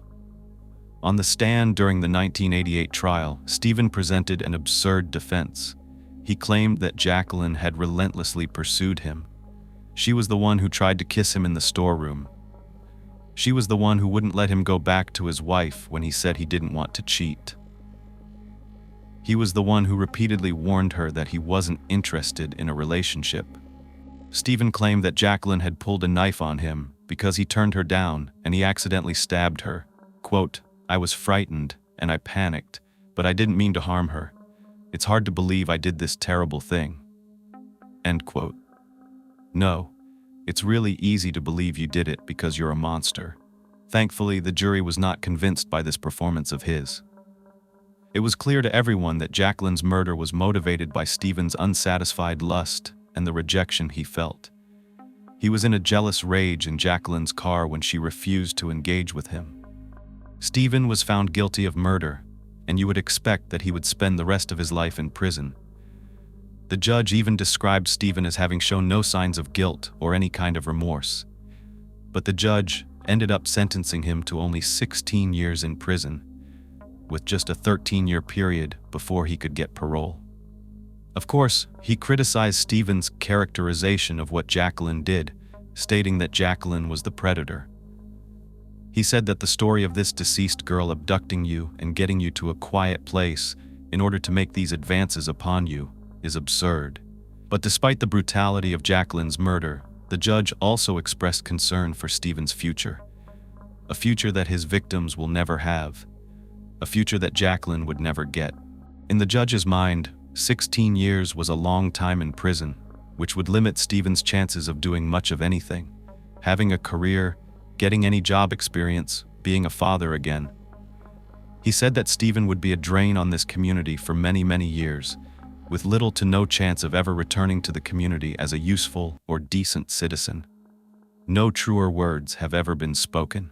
Yet, 13 years later, the same guy who so brutally took a life, admitted to a cover-up, and then tried to blame it on his victim was allowed to walk free. Free to cross paths with another unsuspecting woman. Sadly, Sarah had no idea who Stephen truly was.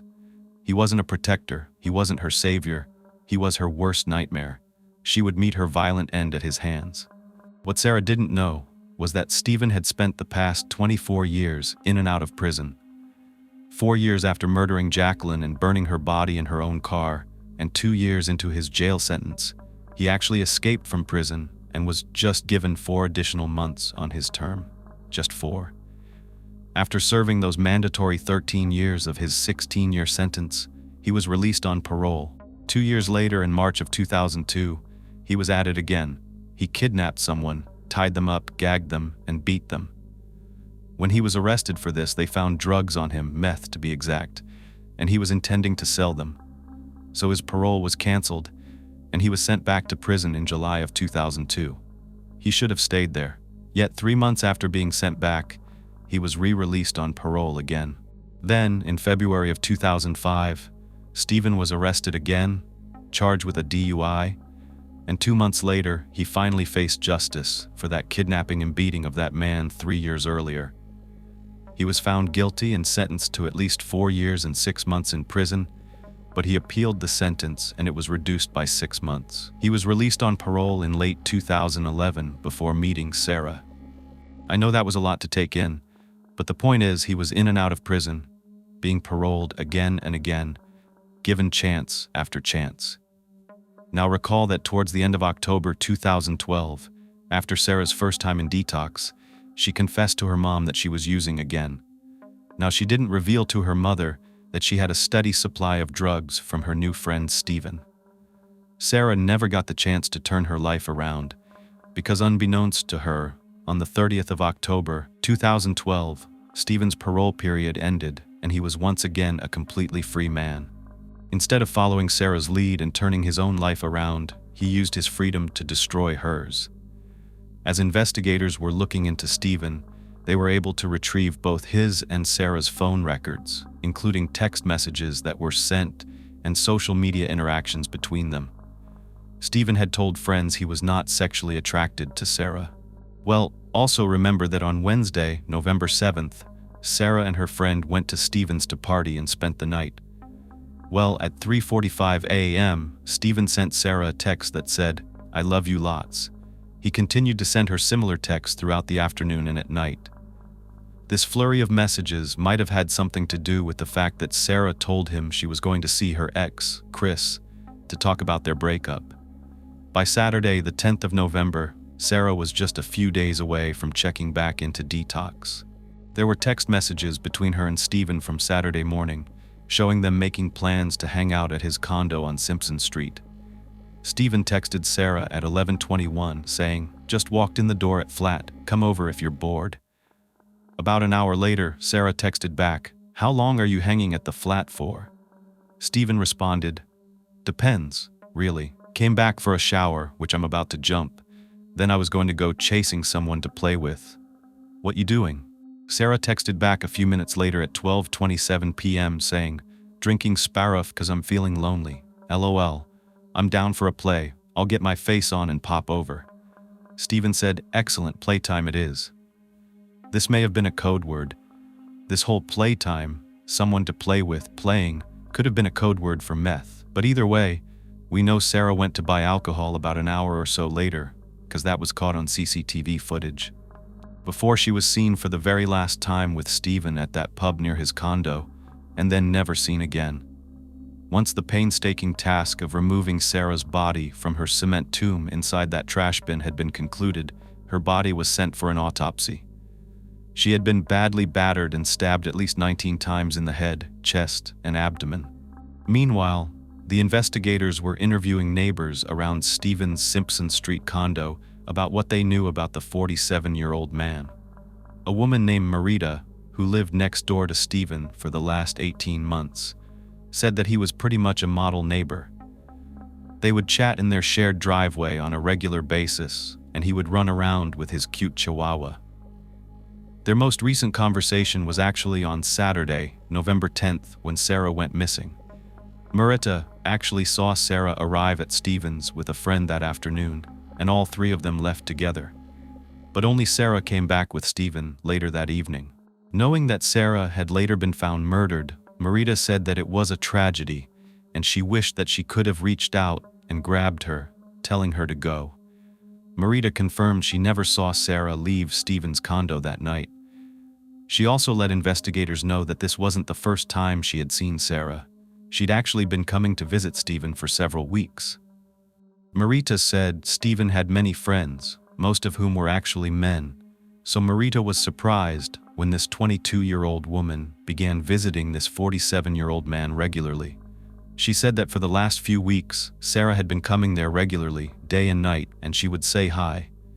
On Saturday, Sarah actually waved to her. Marita described Stephen as having men friends, which just meant a lot, but they never caused any trouble. She said she was actually very comfortable around Stephen and never felt intimidated or threatened by him in any way. I can't help but wonder if these so-called friends that this woman kept seeing were actually people buying substances from Stephen. Stephen had been working laying papers, and his most recent employer described him as a good employee. But he had called in on the morning of November 19th and said he wouldn't be coming in and was expected to be away for a few days. It took another week after Sarah's body was found for the police to track Stephen down at a friend's house in a second-story apartment on Caroline Street in the town of Hawthorne, about an hour away from Bacchus Marsh. They had a warrant for his arrest, and he went with 30 undercover, heavily armed special operations officers around 12:20 p.m. on Tuesday, November 20th, without incident. When he was arrested, he had a graze to his right cheekbone and the right side of his chin. He was wearing a blue rugby top with a yellow collar, green cargo shorts, and no shoes. An officer asked if he knew why he was being arrested, and Stephen replied, "Yes, murder." Then he said that he should be locked up until he died. His parole period had just expired only 11 days before Sarah was murdered. Now, they wanted to know what happened, and Stephen, of course, began denying that he had anything to do with what happened to Sarah, that he never harmed her, and that they were friends. They got along great. But then he would remark again that police should lock him up until he dies. He seemed to be very conflicted. It's like he wanted to confess, but he was apprehensive to do it. They kept pushing harder and harder, and finally, Stephen began to give in. He was giving information to them little by little and admitted to killing Sarah, but said that he couldn't explain why he killed her. He said, "I don't understand why. I really don't understand why." And then he said, "I am nothing." But soon, Stephen's version would come out.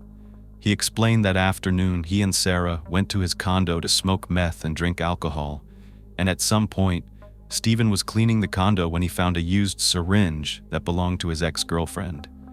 That's when he made a disparaging remark about junkies. We already know Sarah is very sensitive about people calling her a junkie. It's just something that rubbed her the wrong way. Well, in Stephen's version, Sarah mistakenly believed that this comment was directed at her, so she began to yell at him. Then he said she hit him on the back while she was standing near the kitchen bench. He turned around, lost his balance, and fell to the tiled floor. When he got up, Sarah supposedly hit him again, at which point Stephen claimed he just lost his temper and snapped, attacking her with a hammer. But he says he doesn't remember ever stabbing her. He was much stronger and bigger than Sarah. He could have easily, and most likely did, overpower her before having to stab her 19 times. I say, having to stab her. He didn't have to stab her. It was completely unnecessary. She probably would have just died from being hit so hard over the head. However, it's believed that she was actually hit with those bloody dumbbells found in Stephen's garage and stabbed with a knife in his bedroom. Those were the murder weapons because the hammer was never located, according to the reports that I read. However, how similar does this story sound to Stephen's first murder? This girl takes offense at something he said, she attacks him, and then he has no choice but to defend himself with lethal force, even though he's bigger than these women. I'm not buying it.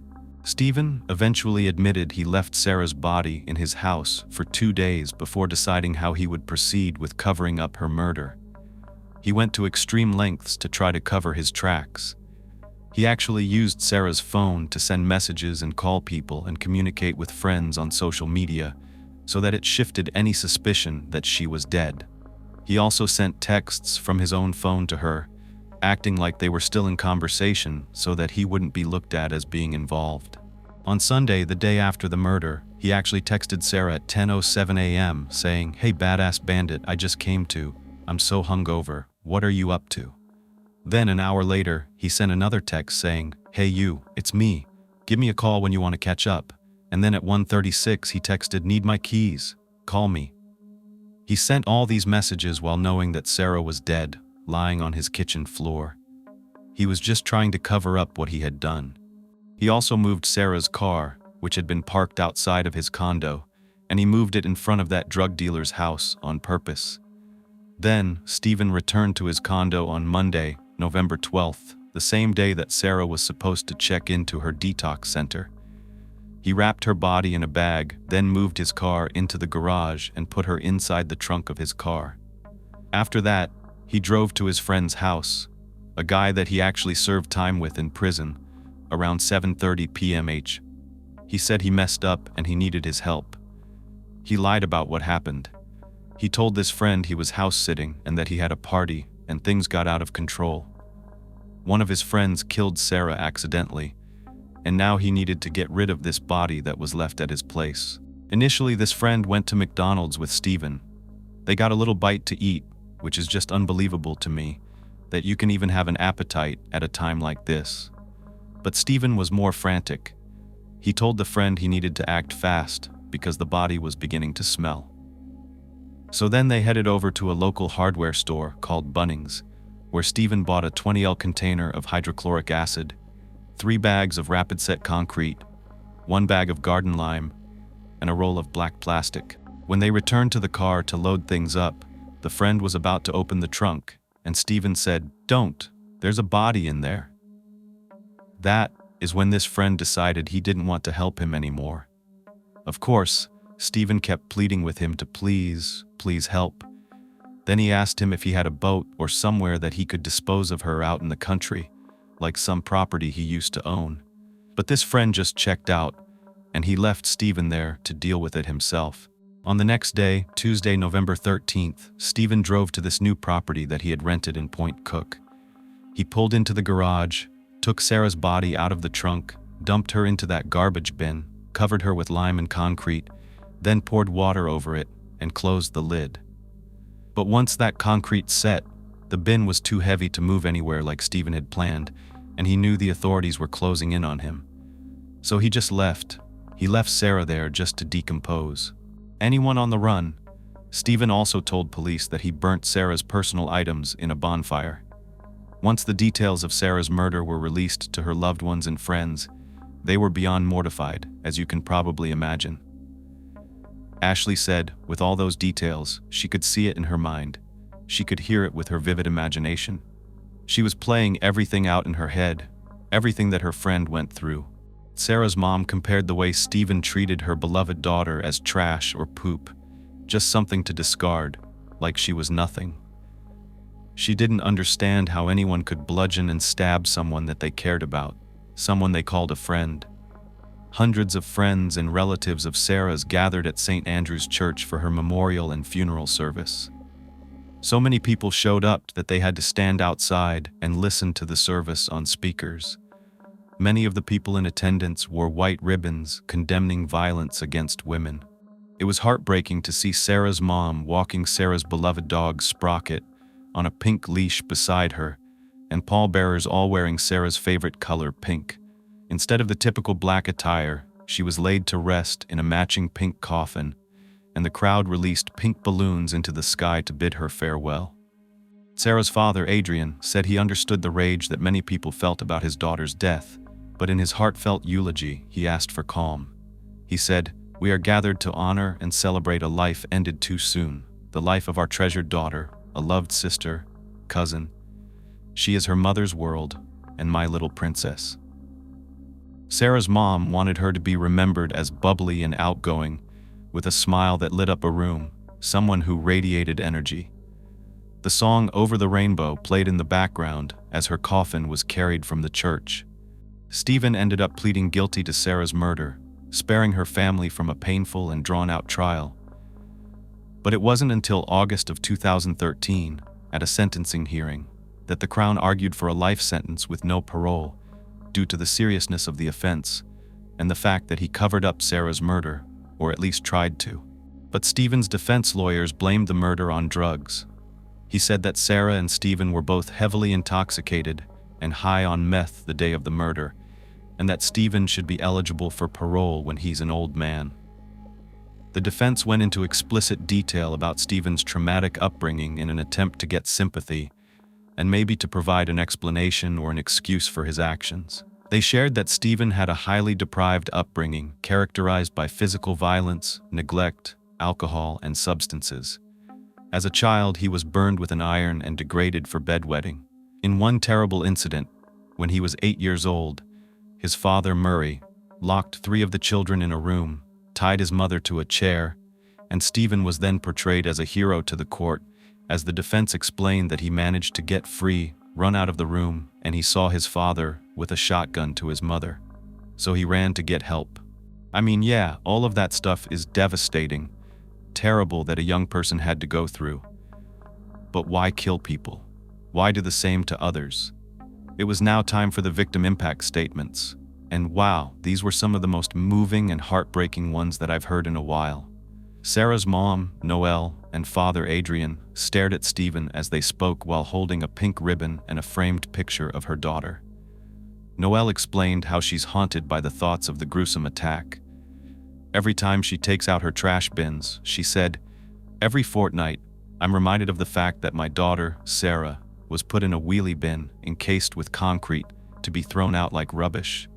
Sarah was not a piece of rubbish. She was a beautiful, funny, and caring human being, loved by everyone who was privileged to be a part of her life.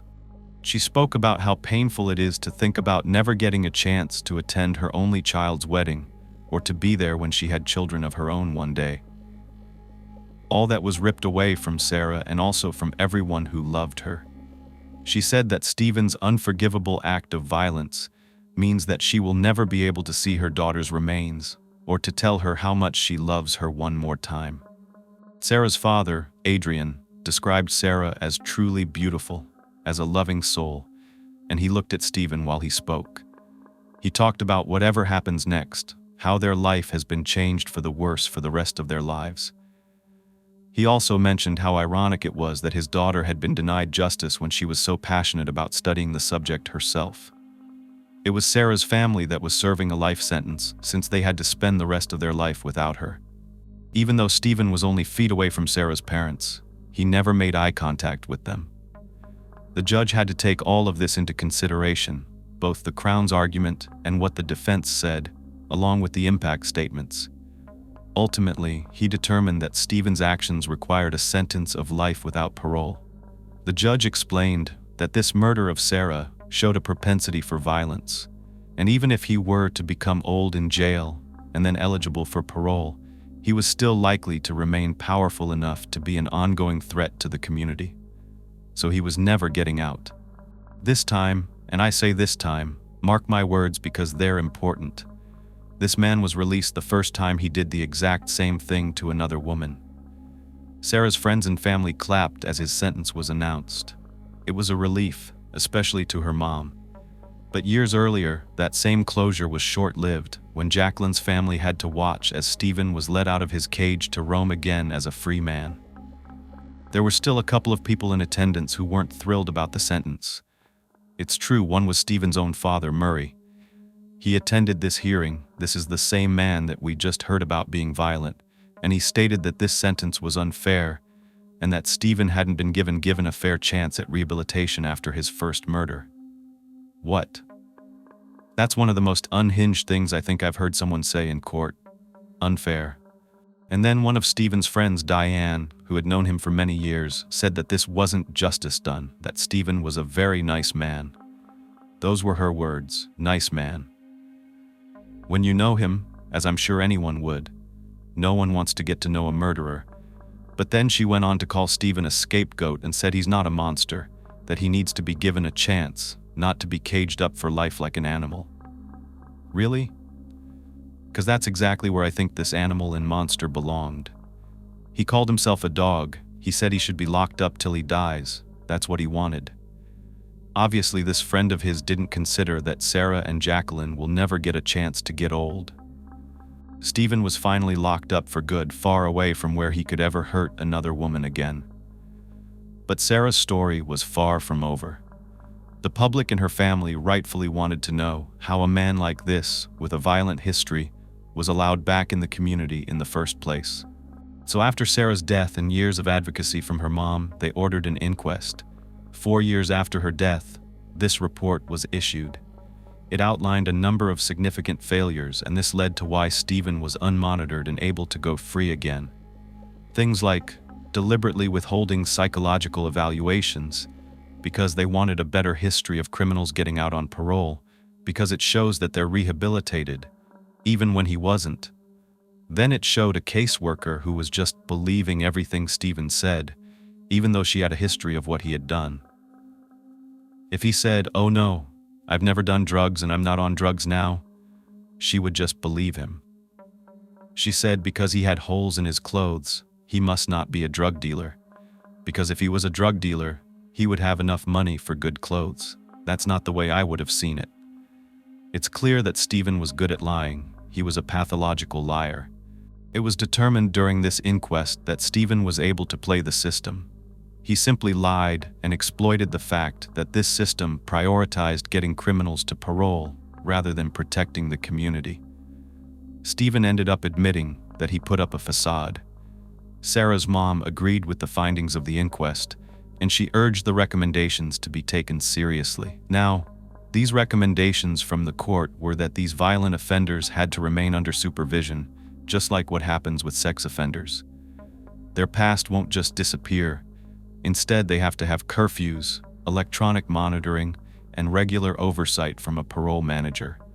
And I'm thinking, shouldn't that already have been happening? After all of this, after feeling like at least her family got some closure, guess what? Stephen appealed his life sentence. Yeah, his lawyers were arguing that it was excessive, and to top it off, he was requesting legal aid to fund all of the costs. Well, this didn't sit right with Sarah's family. Her mother actually spoke out about it, and she was like, if a convicted killer wants to appeal, then they should pay for it. She was like, They took someone's life, they forfeited their rights when they killed our children. And I couldn't agree more. In a letter to the court, Noelle said that Sarah doesn't get to come back to her after 30 years and carry on with her life and get her law degree, get married, and have children. She'll never get to see her daughter smile again. And that's so true.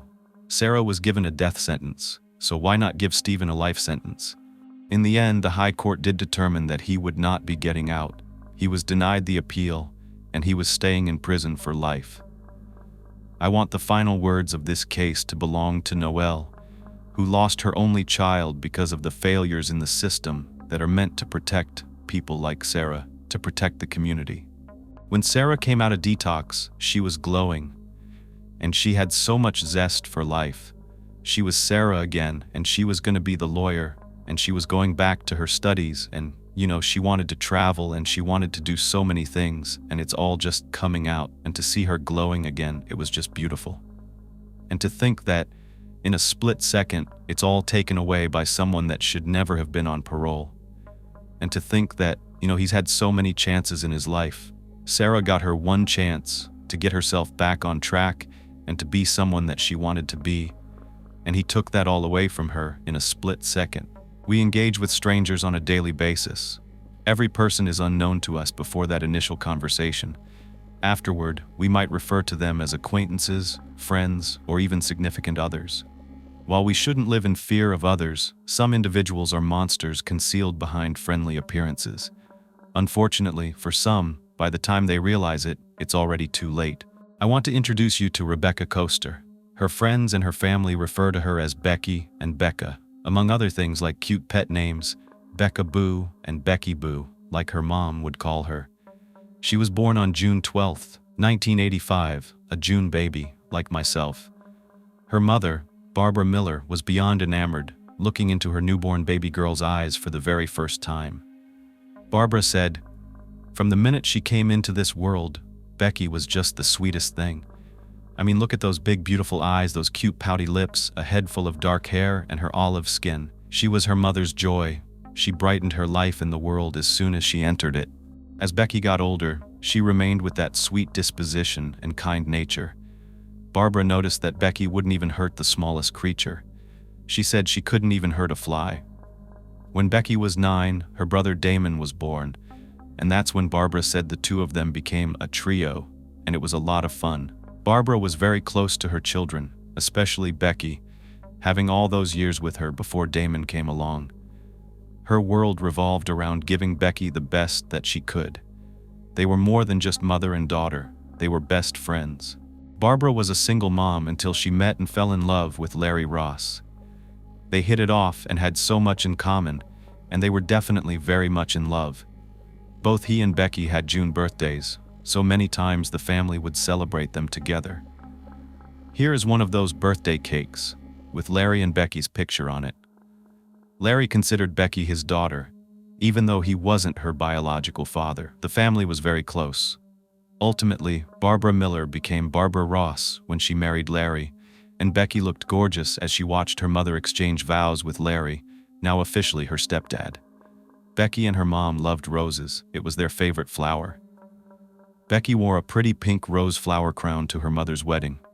Pink was also her favorite color. Many times she would wear pink eyeshadow, nails, jewelry, and heels. She was definitely a girly girl. She also loved butterflies. In these pictures you can just tell she radiates happiness. She and Damon look so adorable, and I can tell how excited Becky was for her mother's wedding. This embrace says it all. They just rocked back and forth, hugging on the dance floor, a little mother-daughter dance. They lived on Falcon Avenue in Medford. Larry worked as a truck parts salesman, Barbara worked shifts at the hospital, and Becky attended Medford High School, only a 99-minute drive from their house. And when she was 14 years old, she met Nicole Longo. Nicole was new to the area at the time, but she was so happy to have met Becky because they became inseparable. They were truly best friends, and over the years, they grew up together. Nicole called Becky her soulmate. She didn't think that soulmates only referred to someone's boyfriend, husband, or partner. Instead, Nicole believed that soulmates can be anyone with whom you have such a strong, unbreakable connection. and that's what these two girls had. They bonded over what most high schoolers do, sleepovers, where they would stay up all night talking to each other until they fell asleep, walking around the neighborhood at night with other girls, just laughing, making memories, and inside jokes. Becky was a loyal friend. She was always there when you needed her, even if it was just to help pass some time in detention. Yes, she sat through Nicole's detentions with her, and that made them a lot more tolerable. Becky was always by her side through thick and thin. She was easy to get along with because she saw the good in everyone. She quickly merged into Nicole's friend group as well. At first, Nicole's friends from back home, like another friend, Nikki, were sad when Nicole moved away. But when she introduced Nikki to Becky, the move was worth it because they gained another amazing friend. Soon, the three of them became the two Nicks and Becca. Over the years, they formed a core group of friends and hung out all the time. Becky enjoyed helping others. It either came naturally to her, or it could have been something to do with her mom, because Barbara was a CNA, a certified nursing assistant, and it's not an easy job. It takes a lot of patience and being a very helpful, loving person who cares for others, and that's part of who Barbara was. That seemed to rub off on Becky. She would happily babysit her mom's friends' kids, help braid her friends' hair when they came over to hang out, and even babysit for her friends' kids in the summer as they got older and started families of their own. But Becky just had the look and the personality that left an impression on people, even those she barely knew. If you met her even once, you would remember her face. She was what people would call unforgettable. With that cute freckled face and bubbly personality, it definitely attracted the boys as well. Becky was no stranger to having boyfriends. The guys were always trying to flirt, talk, and date Becky. She was very popular and gorgeous, but humble. Her friends would tell her how pretty she was all the time and how other girls were jealous of her. But once they got to know her, they couldn't stay jealous because she was just too nice. After high school, Becky decided she wanted to work in the healthcare industry alongside her mom at the hospital.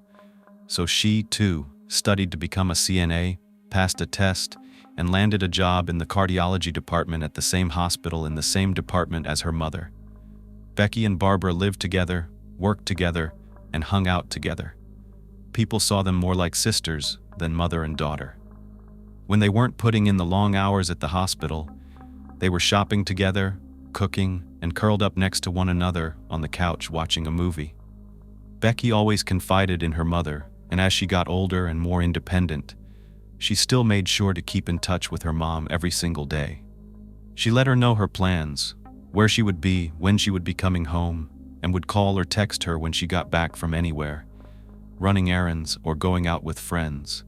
She made even more friends at work. One of them was Jamie Redis, who was just drawn to Becky right away because of her bubbly personality. They became instant friends, and Jamie admired the way Becky treated every patient like it was her own family member. It showed that she was a genuinely loving person. In 2006, when Becky was 21, she dated a guy named Jay, but it didn't last that long. As Becky progressed in life, her standards got higher. Her friends would joke when they went out that they only talked to guys who had business cards. They were just being cute and cheeky, but Becky was known for her witty banter, cracking jokes, and making her friends laugh. She was the friend that would get out there on the dance floor by herself and do silly things to make everyone smile. She made things fun. Friends said you couldn't be sad around Becky. It was impossible. She would find a way to cheer you up. That's why so many people gravitated towards her. She just didn't have a bad day. She knew how to be grateful, and many people would turn to her when they needed uplifting or positivity in their lives. Case in point, there were times Becky would steal some bologna from her mom's sandwiches, hide it in her purse for later, and then when she was hanging out with her friends, she would just magically slip this piece of bologna out of her bag and start munching on it. They'd be like, "Where did that come from?" And she would say, "Right here. You want some bologna?" I can just picture her saying this with a big smile and just laughing. It's like she created those try not to laugh moments without even trying. People want to be around someone who makes them feel good, and she did everything with her girls. They even got matching tongue piercings.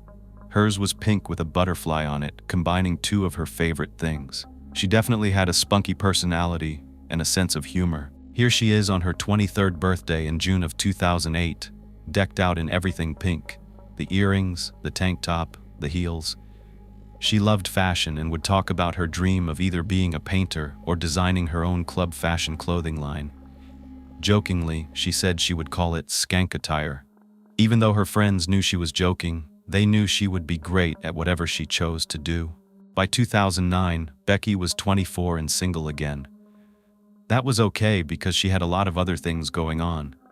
Her main focus was work and, of course, spending time with family and friends. She had a very active social life. Her close-knit group of friends loved going out to local bars for some drinks and dancing. It was a routine for them. When they had free time, they would take the opportunity to get together and meet up, usually a town away in Holbrook, just a 5-minute drive from Medford. There was an Irish pub they liked to go to called the Irish Times, and an alehouse called Kelly's. One of their other go-to places for a bite to eat, playing some pool and drinks, was called Butcher Boy's Bar and Grill. I think it's pretty similar to what most of us enjoy: good food, friends, and fun times. Friends would say that they liked to have a joke and a smoke, and speaking of which, I'm going to address it now. Remember I told you that there have been a lot of judgments surrounding this case and Becky? Well, that's one thing that's mentioned: smoking pot, weed, marijuana, whatever you want to call it. Yes, Becky liked smoking. It wasn't a habit as much as a necessity for Becky because, in the medical field, it is used for medicinal purposes, and I'm sure she had somewhat of an understanding of the benefits compared to things like prescription pain meds. Even though I know that back then it was still illegal, I was actually surprised that it only recently became legal in 2021, on March 31st, in New York. Becky had injured her back so much so that she had to undergo back surgery, not only leaving her with scars on her lower back, but also with a dependency on oxycodone. She did not want that becoming more of a problem than a solution to her ongoing pain, so she turned to marijuana for help. It was a much safer alternative to oxycodone, without such addicting properties. I don't pass judgment on individuals that I don't know personally and their choices. Instead, I rely on those closest to the person, their descriptions, and their perceptions. Those are the ones I count on to understand who someone like Becky was. She wasn't a reckless drug addict, for example, but she dabbled. She was actually very responsible. She held down jobs and had just transitioned from working in the hospital as a nursing assistant to a home health aide. Becky was determined to find a job where she could make more of a difference in someone's life. She helped the elderly and autistic individuals, as well as people described by her mom as having developmental disabilities. She wanted to help others live their best lives. That was very fulfilling to her, and she would treat them like they were her own family. She was very dedicated.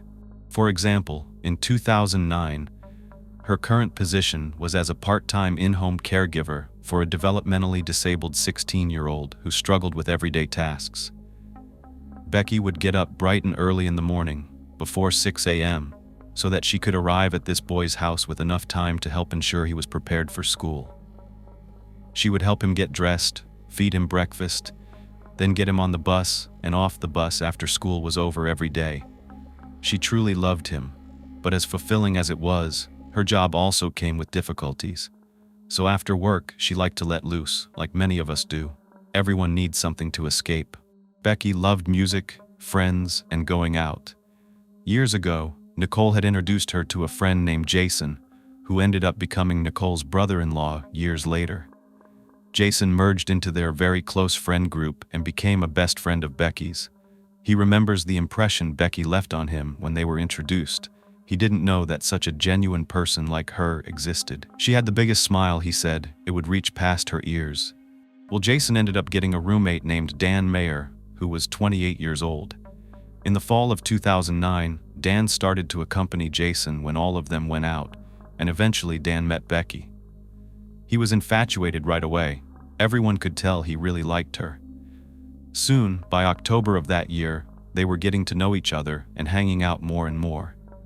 He would pick her up from work, then they would go grab a drink or a bite to eat, go to a movie, or just hang out with friends back at Jason's place.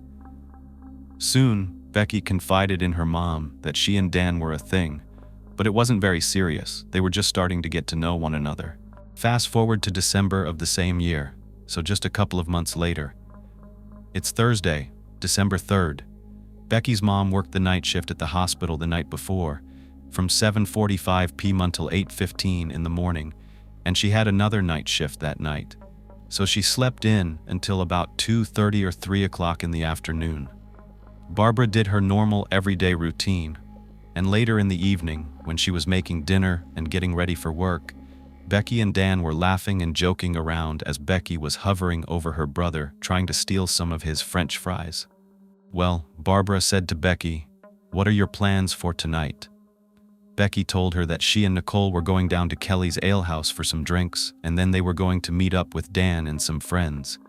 She said she should be home later because she had to work early the next morning, so she needed to be at work at 6. And Barbara was like, "Okay, just text me when you get home." Becky said she would, like she always did. Becky knew that Barbara worried about her. Even though she was 24, she kept in constant contact with her mother throughout the day. Whenever she ventured out to a bar or went anywhere in town with a friend, she texted her mom to let her know she arrived home safely. No matter what she was doing, Becky made sure that she was always in communication with someone, whether it was a call, a text, or a MySpace message. She always had her phone on her. It was basically glued to her, so it was easy for her to answer right away, and she would. That night, Barbara was very busy with her rounds at the hospital, but around 3:30 in the morning, she was on break and had time to check her phone. She saw a text come in from Becky at the same time that said she was home and going to bed, and that she loved her. Barbara responded, "Well, sleep well. You have to be at work in a couple of hours." She said, "I love you." Nothing out of the ordinary. But a few hours later, Becky's stepdad Larry was at home getting ready for work that morning, and he got a call around 6 a.m. It was from Becky's boss. Apparently, Becky had not shown up at her patient's house at her normal time, and they wanted to know if she overslept and was coming in. Larry was already rushing. He could hear her alarm going off at 6:20 in the morning. As he was leaving, he checked the driveway and saw Becky's car still outside. He called her name, thinking that she would hear him and get up. Barbara was still at work for another couple of hours, and Larry had to rush to work. He would be there all day. So he quickly texted Barbara to let her know what was going on. The text read, "Becky's boss called the house. She didn't show up for work. I'm late for work and racing out the door. Will you call her?" When Barbara saw this message, her first feeling was of anger. She told Becky that she better get some sleep because she had to work early in the morning. It wasn't like Becky to just not show up like this. The family that hired Becky counted on her. So Barbara was very disappointed. She immediately called Becky, and it rang and rang 6 times, and then it went to voicemail. Barbara wasn't happy. Becky always answered her calls. So when she heard that voicemail kick in, she went off. It was a pretty heated message, and in no uncertain terms, she let her know that her job was her responsibility and that she needed to get to work now. Barbara expected to hear back from Becky pretty quickly, as it was typical for her to respond back right away, especially when it was her mother. But after about 10 or 15 minutes, and not getting a call or even a text back acknowledging that Becky got her message, Barbara called Becky again. This time her phone seemed to be turned off, or she was purposely ignoring Barbara's call because it went straight to voicemail. Now, some people may not be alarmed, but Barbara was. She knew right away something wasn't right. She told herself, "This is not the way that Becky operates, something's off."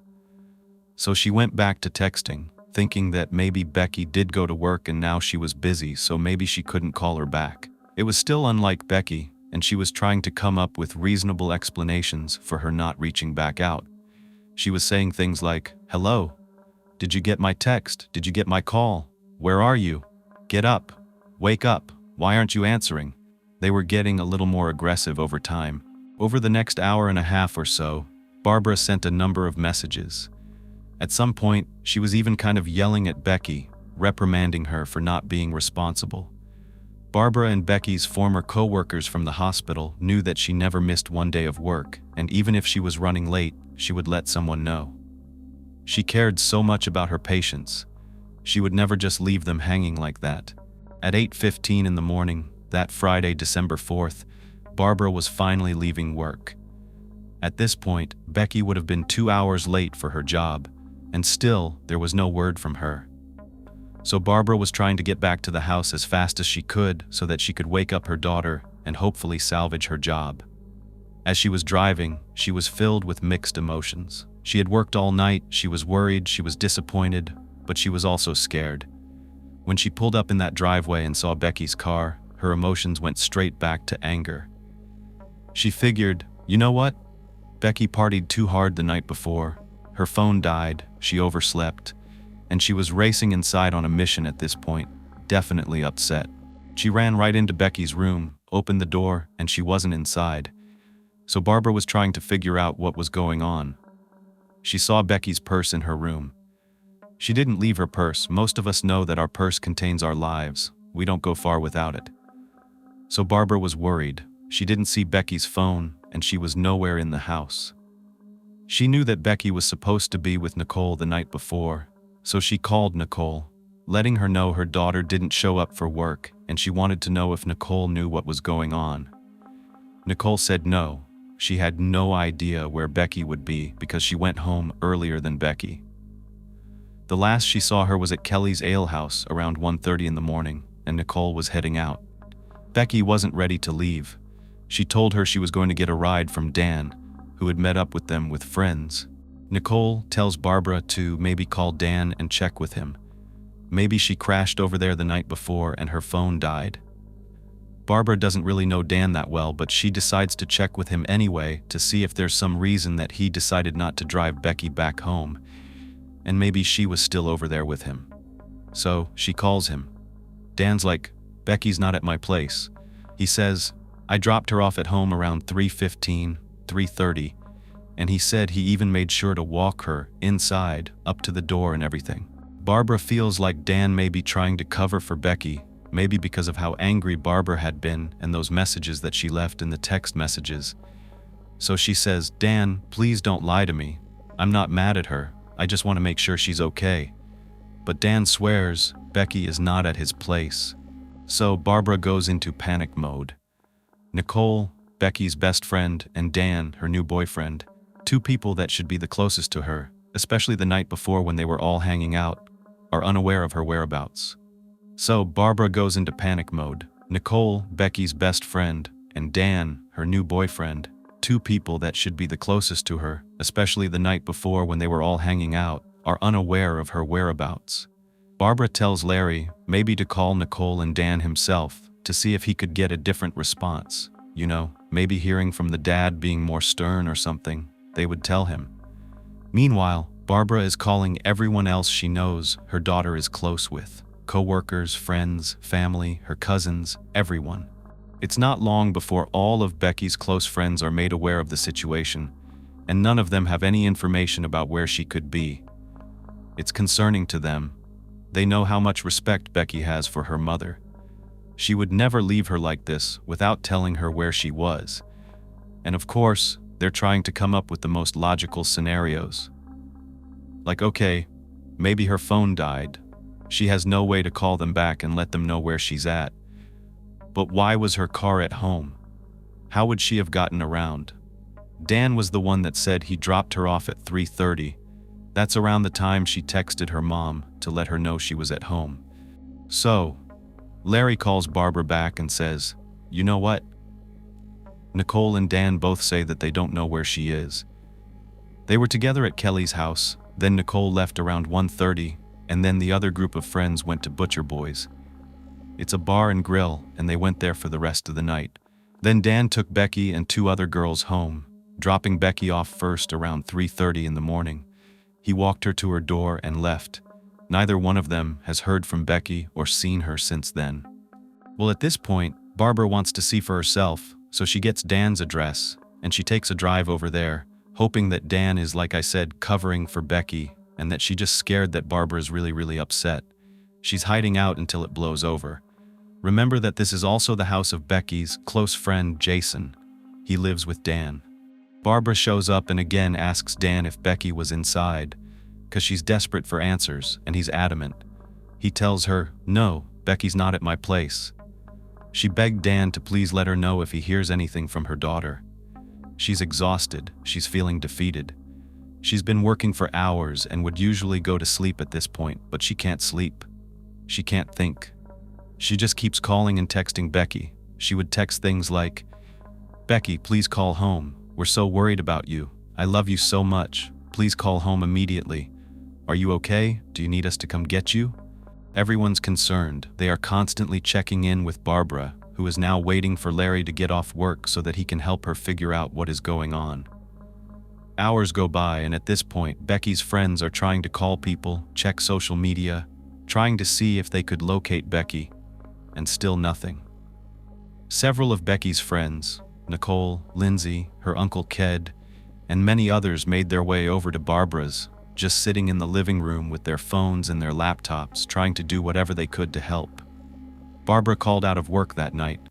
She couldn't function. She had to find her daughter. She was so tired, but she was keeping herself awake.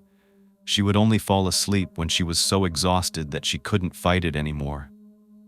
By the time Larry was off work that evening and gets back home, it's around 7:30 p.m.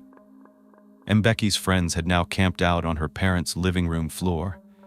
They had blankets and food, and they had managed to log into some type of phone location app on their computer.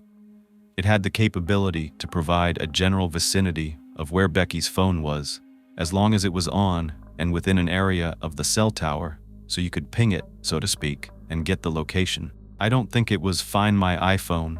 I don't think it existed back then, but it was something similar, and they were just waiting and waiting to see if it would light up so they could drive to that location that it pinged from. It is an ice-cold winter in Long Island in December. The weather's brutal. The temperatures drop down to like the 20s, and that's -5 Celsius. It's snowy, it's icy, it's just unbearable to be outside for an extended period of time. And Barbara is really starting to think about that. She doesn't want to imagine her daughter out there in the cold, all alone somewhere. Larry decides it's time to call the local police department in Suffolk County to notify them about Becky's disappearance. He explained that she would never remain out of touch this long. She never had. It wasn't like her. She wouldn't just leave her loved ones worried like this. She also didn't do things like drink excessively either, and anytime she wasn't feeling well, she would let you know. Even if she did miss work on purpose, she would be up by now doing things, running errands, eating, being in her room, talking to her friends, going on social media, something.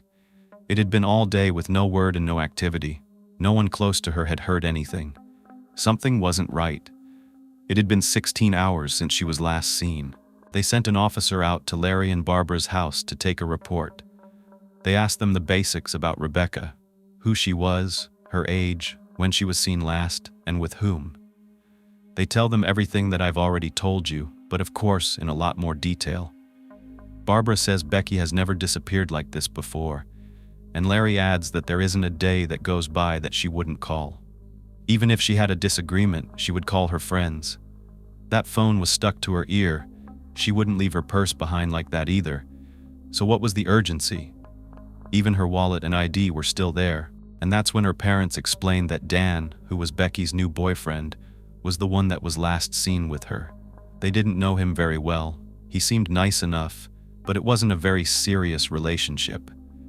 Becky had confided in her mom that they had their little issues here and there. And as they are in the middle of this conversation, guess who shows up? Dan. He's there to help. He's wanting to look for Becky, track her down, and he seems concerned, but also angry. As everyone's providing information, Dan starts to question Barbara about whether Becky had another man in her life. She's like, "Really? That's your concern right now?" She said, "No, she doesn't." Dan responded by saying, "Are you sure?" And she was like, "Wow, yes, I'm sure. And this is really not the time to be self-centered, accusing her of doing something with someone else because we can't even find her." Barbara did not like the way that Dan was coming off. She thought it was odd. Then, in the middle of them trying to locate her daughter, he's worried about her cheating on him. but maybe it was because he was trying to think of alternative places she could be. Dan's behavior raises suspicions with Barbara. After the report was put in, there wasn't much else for them to do but wait, and it was really hard on Barbara. Fear was setting in. She was breaking down in tears. She just wanted to hear Becky's voice again. She wanted to see her face to know she was okay, and she was constantly texting her, "Please, please call me." I was shocked to find out that over 200,000 women go missing every year in Suffolk County in Long Island. That's so many. And 19 hours had gone by. It's close to 9 p.m., and the group is still trying to ping her phone every 15 minutes. Larry is doing it so that they can contact her. Larry also calls the officer back from Suffolk County PD and provides him with the login information to access Becky's cell phone. They have a family plan, so they're able to get in and see her call log. He also explains that they're keeping tabs on her location through a phone locator app and will update the police with any new information. And sure enough, they see her phone. It is actually moving, and it's an exhilarating feeling, because in that moment it had just come up for a minute, and then it would be gone, and it would come up, and then it would be gone. It wasn't steadily tracking her location. It was like disappearing, as if the phone was being turned on and off and on and off. They were trying not to even blink so they could pinpoint where it was, and they were just sitting there, diligently, making notes of every location that it would flash at. They were hoping that the police could use this information to narrow down a search or to tell other police departments to be on the lookout in that area.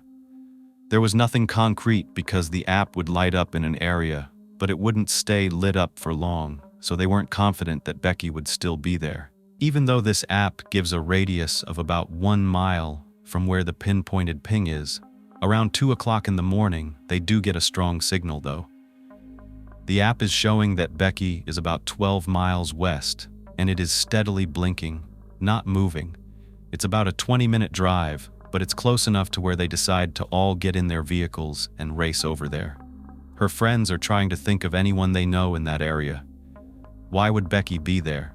They had no idea. But along the way, they're screaming her name out the windows.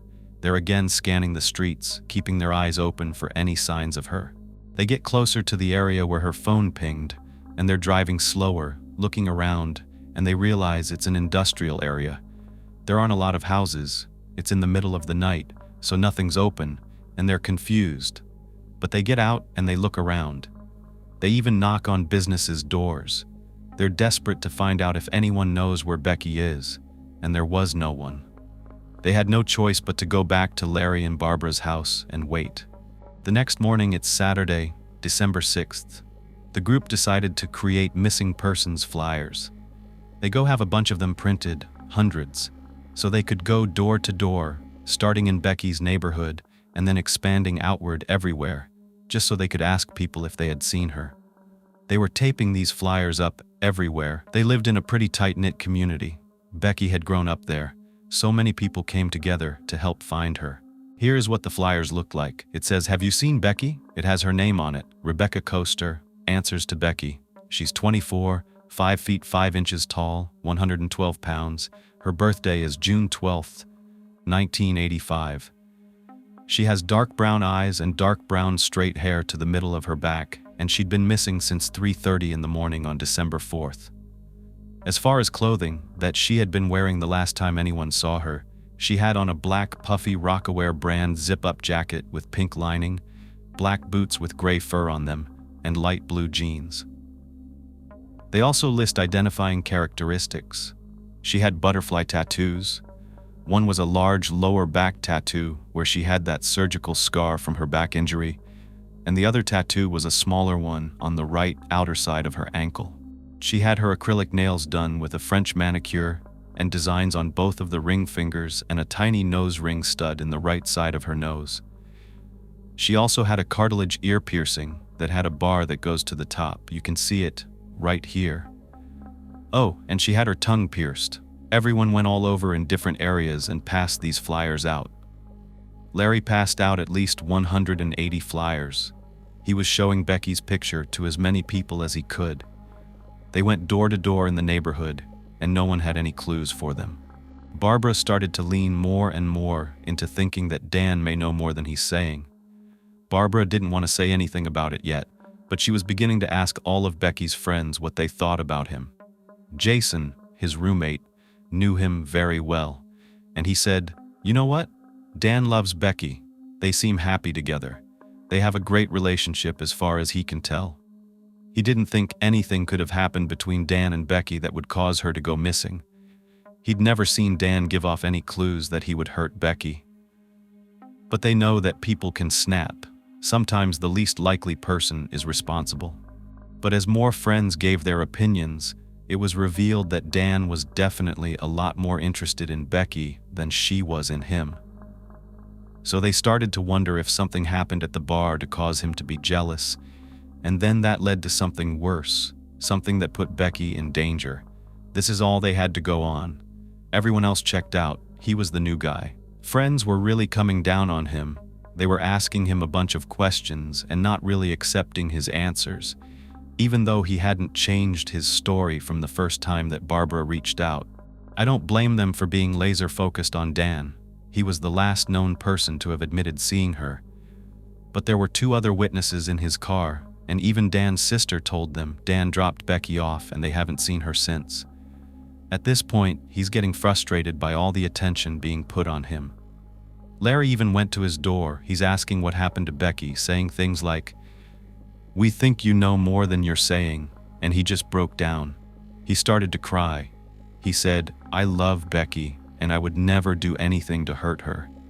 He felt attacked, but he was still helping the search. He, Jason, and some of their other friends went out to Butcher Boys, that bar and grill where they were all hanging out before Dan took Becky home. They spoke to the bartenders and the managers and even patrons that were there, and no one knew anything or had any information about Becky. By now, Barbara had relayed her suspicions about Dan to everyone helping them search. She thought that he might have Becky hidden somewhere. There were people involved in this search that were like armchair detectives, but more like neighborhood watch, because they were keeping track of Dan's every move. There were people parked on his street, basically doing their own surveillance on him. Well, this didn't go over well with Dan. He was not okay with being accused of harming Becky or lying about where she was. He felt like everyone was against him, and despite this, his own roommate, Jason, felt certain Dan was not responsible. However, Becky's family didn't see it that way. They felt Dan had more information, and he wasn't letting on to it since he was the last person to have seen her. They let police know what they believe. He has something to do with her disappearance. The police always tried to build out a timeline, starting in the days leading up to a person's disappearance. They need him. They need every detail he knows because many times the last person to see someone is the person who made them disappear. Well, they are about to get an even bigger reason to look into Dan. Barbara can't sleep. It feels like the hours are going by so slowly. All the thoughts that are going through her mind. It's been over 24 hours since her daughter has been seen. All she wanted to do was make sure she was safe. But the night seemed to stretch on endlessly. The next day, on Sunday, December 6th, Barbara goes to find comfort at the home of her sister Elaine's house. They tried to have a normal visit. They were wrapping presents together and talking about what could have happened to Becky. They even had some friends go to a psychic who told them, "You know what? Becky's fine. She's going to come home. She's alive, but she's in a dark place. Don't worry, they're going to find her." It was hard not to think about the possibility that Becky wasn't just missing, but that something worse had happened to her. Barbara was having a very hard time not breaking down. She stayed over Elaine's into the later end of the night, and at 11:40, she looks at her phone screen when it lights up, and she is shocked. She just received a message from Becky. There are so many emotions rushing through her. What it said was very concerning. The text read, "Mom, Dan has me tied up in the basement. He doesn't know I have my phone. I'm not sure where I'm at. Please help." Barbara doesn't hesitate. She calls Becky right back, and she doesn't answer. So she's sending a text to Becky saying, "Call 911, they will find you." Barbara was frantic. She didn't know what to do, but at least there was hope running through her. She was mixed with fear and confusion and the feeling of, "I knew it." Her beliefs were confirmed. Dan had her daughter, and she was in danger. She couldn't help but feel overwhelmed, knowing that the first person Becky reached out to was her mom. She knows that when a child is in need, they usually call out to their mother, but at the same time, she wished she had just taken that moment to call 911, and maybe she had, but not knowing was driving Barbara crazy. Filled with adrenaline, she calls the officers on her daughter's case and lets them know what happened, that Becky is being held captive by Dan May. She alerts everyone that's helping them with the search, and they're like, "Oh my God, she's alive. We've got to find her." And they're on a rescue mission. Barbara races back home, and she and Larry jump back on the computer with all of Becky's friends standing right next to them, and they ping her phone on that locator app, but it won't stay active long enough to register a location. So they say, "Forget it.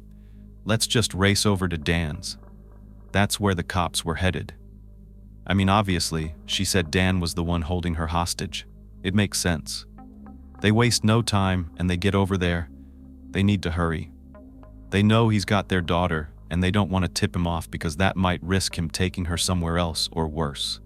Before Barbara, Larry, and her concerned friends and family get to Dan's house, the cops are already there. They're inside questioning him.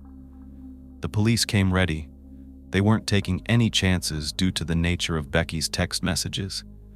They also had probable cause to do a full search of those premises, and that's what they do. Every room was thoroughly searched. Unfortunately, it turned up nothing, and Becky's family had trouble accepting this fact. To further investigate, the detectives knocked on every door in that vicinity, all around the neighborhood, to see if they could find any evidence of Becky's whereabouts, but they found nothing. No one had heard or seen anything. Jason is sitting there perplexed as to why they would send people, the cops, over to his place. He lives with Dan, and he's a close friend of Becky's. He's frustrated, saying, "If she was in my house, I would know. She's not here, she hasn't been here." He's like, "Wow, I could have told you that she wasn't here. If she was tied up, I'd know. There's no way, no way." Almost like this was unnecessary, but everyone looks suspicious at this point when they don't have any leads. The officers bring Dan down to the station, and since this case has escalated into more of an endangered persons investigation, Philip Frendo from Suffolk County, a detective, is assisting. He sits down with Dan to ask him everything he knows about Becky. Dan's demeanor at this point is a mixture of frustration, confusion, anger, and concern. He explains he met up with Nicole, Becky, and a group of their friends at Kelly's Ale House. At some point, Nicole goes home. Everyone moves from Kelly's Ale House to Butcher Boys, and then they hung out, drank, and played pool. Everything was normal. When closing time came, Becky, along with two other women, got into Dan's car, and he dropped Becky off first around 3:30. He says those women can corroborate everything I'm telling you, and he tells Frendo, "I did nothing wrong. I love her. I would never hurt Becky." Then they ask, "Was she intoxicated when you dropped her off?" And he's like, "Well, yeah, I mean, she'd been drinking. She was a little wobbly. I had to hold her up when I was bringing her to the door, but it's not like she couldn't get in her own door and unlock it and go inside. She wasn't falling down drunk." And they're like, "Are you sure she made it inside?" And he's like, "Yes. I watched her go inside and close the door behind her." Dan is cooperative. Detective Frendo asks him if he's willing to take a polygraph just so that they can clear his name. Most of you know polygraph results are not admissible in court. They are a detection device.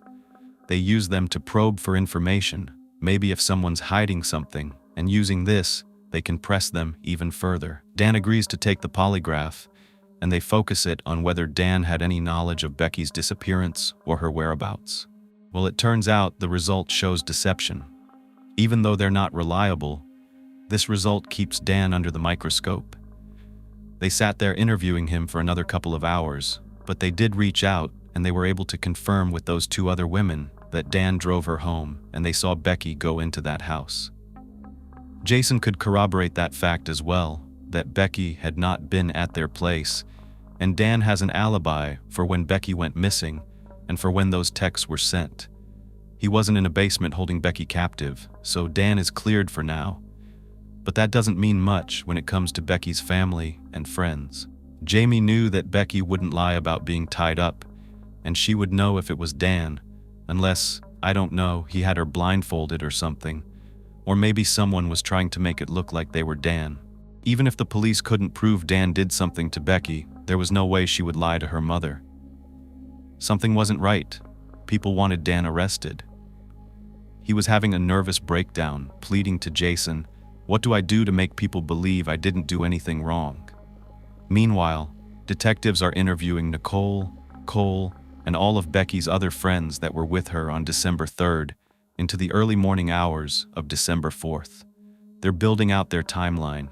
Nicole lets them know that the night actually started at Becky's house. They had bought some weed earlier that day, and she explained that Becky had a back injury and relied on smoking weed every day to deal with ongoing pain. That night they were in Becky's garage, smoking and drinking.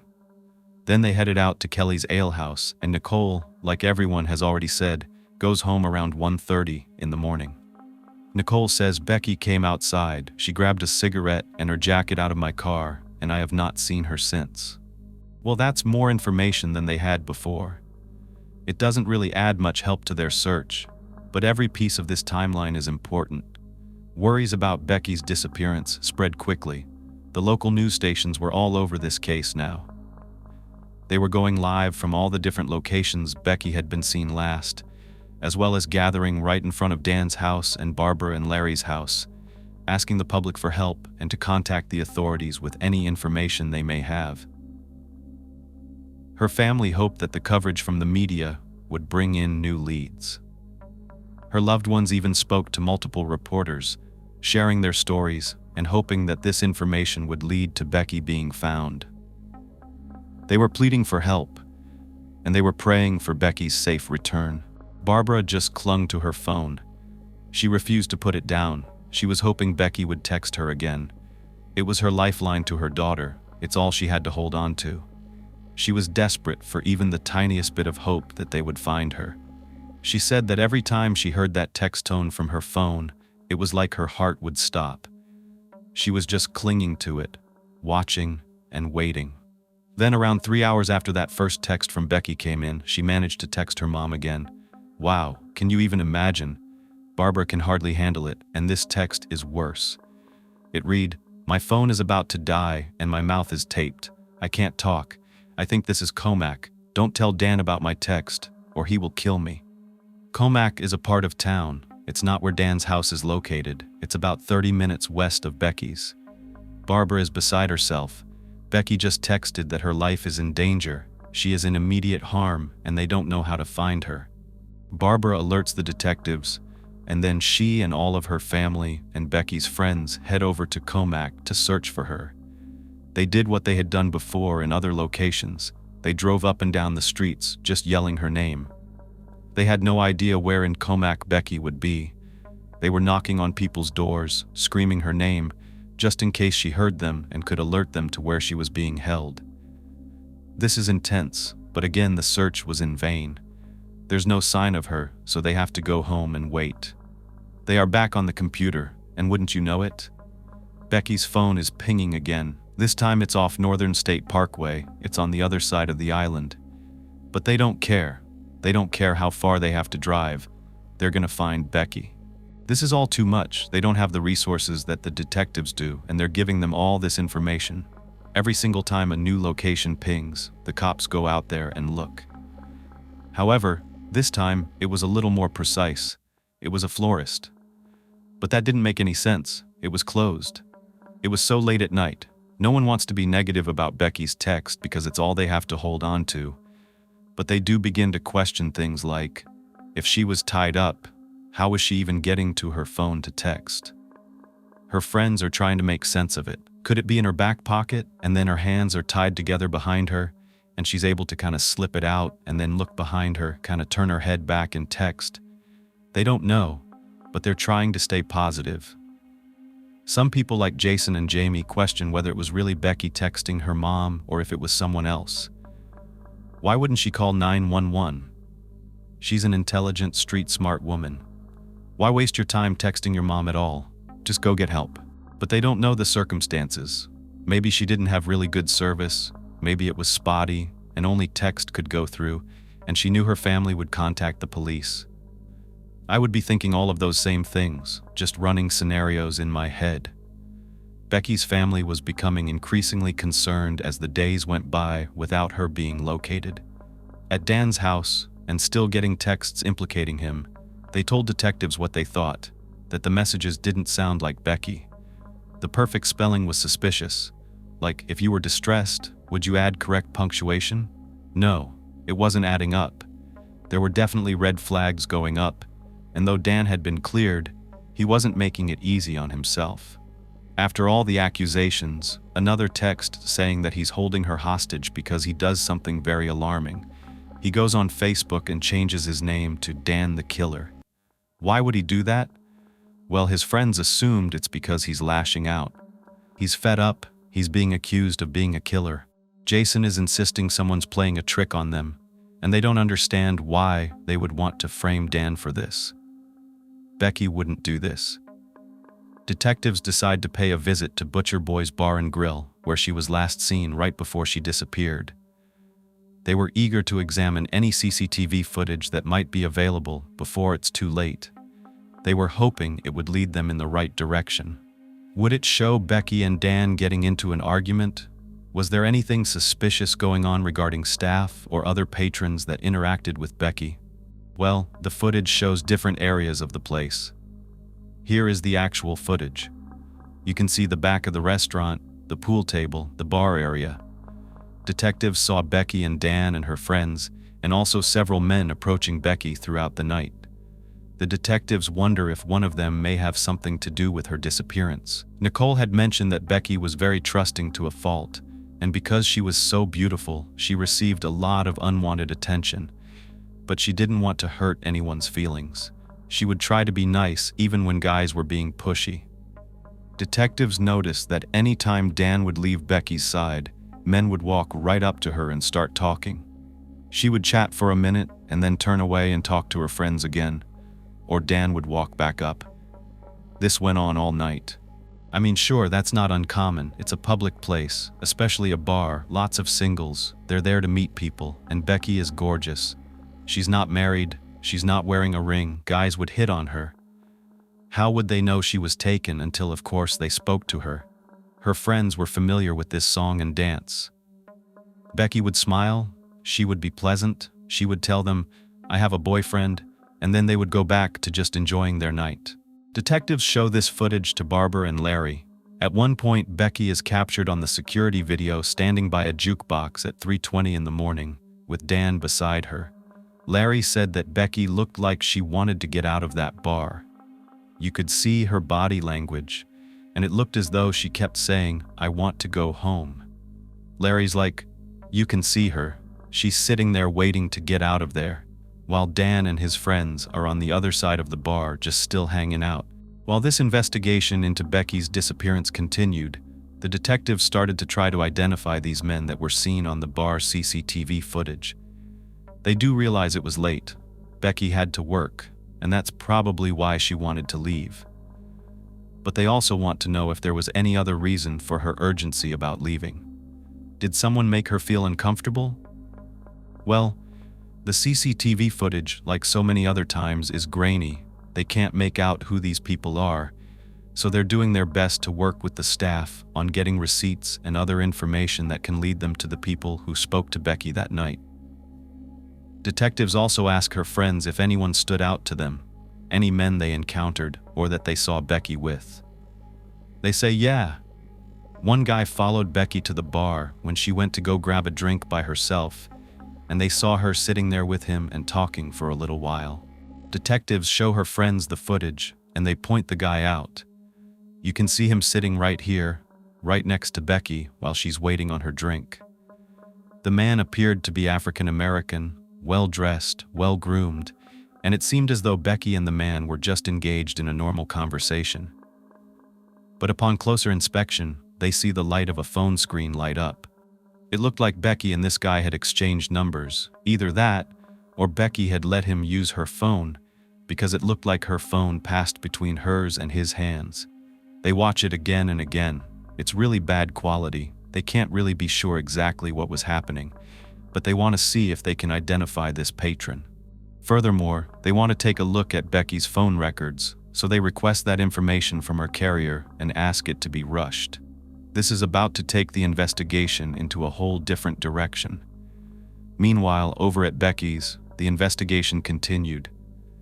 Technicians were inside. They were now taking DNA samples from Becky's family, hair samples from brushes, and collecting things like her toothbrushes, among other things like dental records. They would need those and Becky's DNA to compare it with evidence they find, including a body, should they locate one that matches Becky's description. This news filled her family with dread, because it was starting to look like this investigator was pointing more and more towards a murder rather than a missing persons case. With every passing day, they felt their hope of finding Becky alive slipping away. Barbara wasn't getting any more text messages from her, so they were hoping that her phone records would reveal a clue. Investigators discovered that there was a series of phone calls and texts to and from Becky's phone that occurred after she returned home from the bar. This finding was particularly concerning because it suggested that Becky may have been in contact with someone once Dan witnessed her getting inside her house safely. He could be telling the truth, and it wasn't him who spoke to her last after all. This new evidence prompted detectives to look even deeper. They saw that Becky called a number around 3:30 in the morning, which is around the time that she was dropped off. Detectives tracked down who the number belonged to, and it was a friend of hers, Anthony Castro. He had already been interviewed, and he was cooperating with the investigation to try to find her. He told detectives that she called him asking to meet up for a bit after she came home from the bar that night, but he declined. He has been ruled out as a suspect. Then, they moved to the next number on her phone records. The next 3 calls were from a different number, one with a 617 area code, which is from the Boston area. The first call came in around 4 a.m. and Becky didn't pick up. Then another call came in at 4:10 a.m. and then another at 4:27 a.m. They provided this number to Becky's family, and no one knew who it was. Her friends didn't have anyone in that area code in their phones, and they didn't know anyone that Becky would know out in Boston. Investigators called the number, and no one picked up, so they attempted to request phone records for this number. However, they were informed that it was associated with a prepaid cell phone, and unfortunately, due to the nature of that type of phone, it's harder for investigators to track down the owner's information. In order to obtain more in-depth information, the police actually had to get a court order. It's hard for police to track burner phones, just like in the Long Island serial killer case that's going on right now. He is said to have used a burner phone or prepaid phone without real service, so he could stay anonymous and just throw it away after he was done with it. This is how investigators in the case of Rex Huerman believe he was speaking with those sex workers that he is accused of possibly killing. But of course, we know people don't just use prepaid cell phones when they're criminals. I know I've had one before because I didn't have any credit to get a real phone, like an AT&T and whatnot.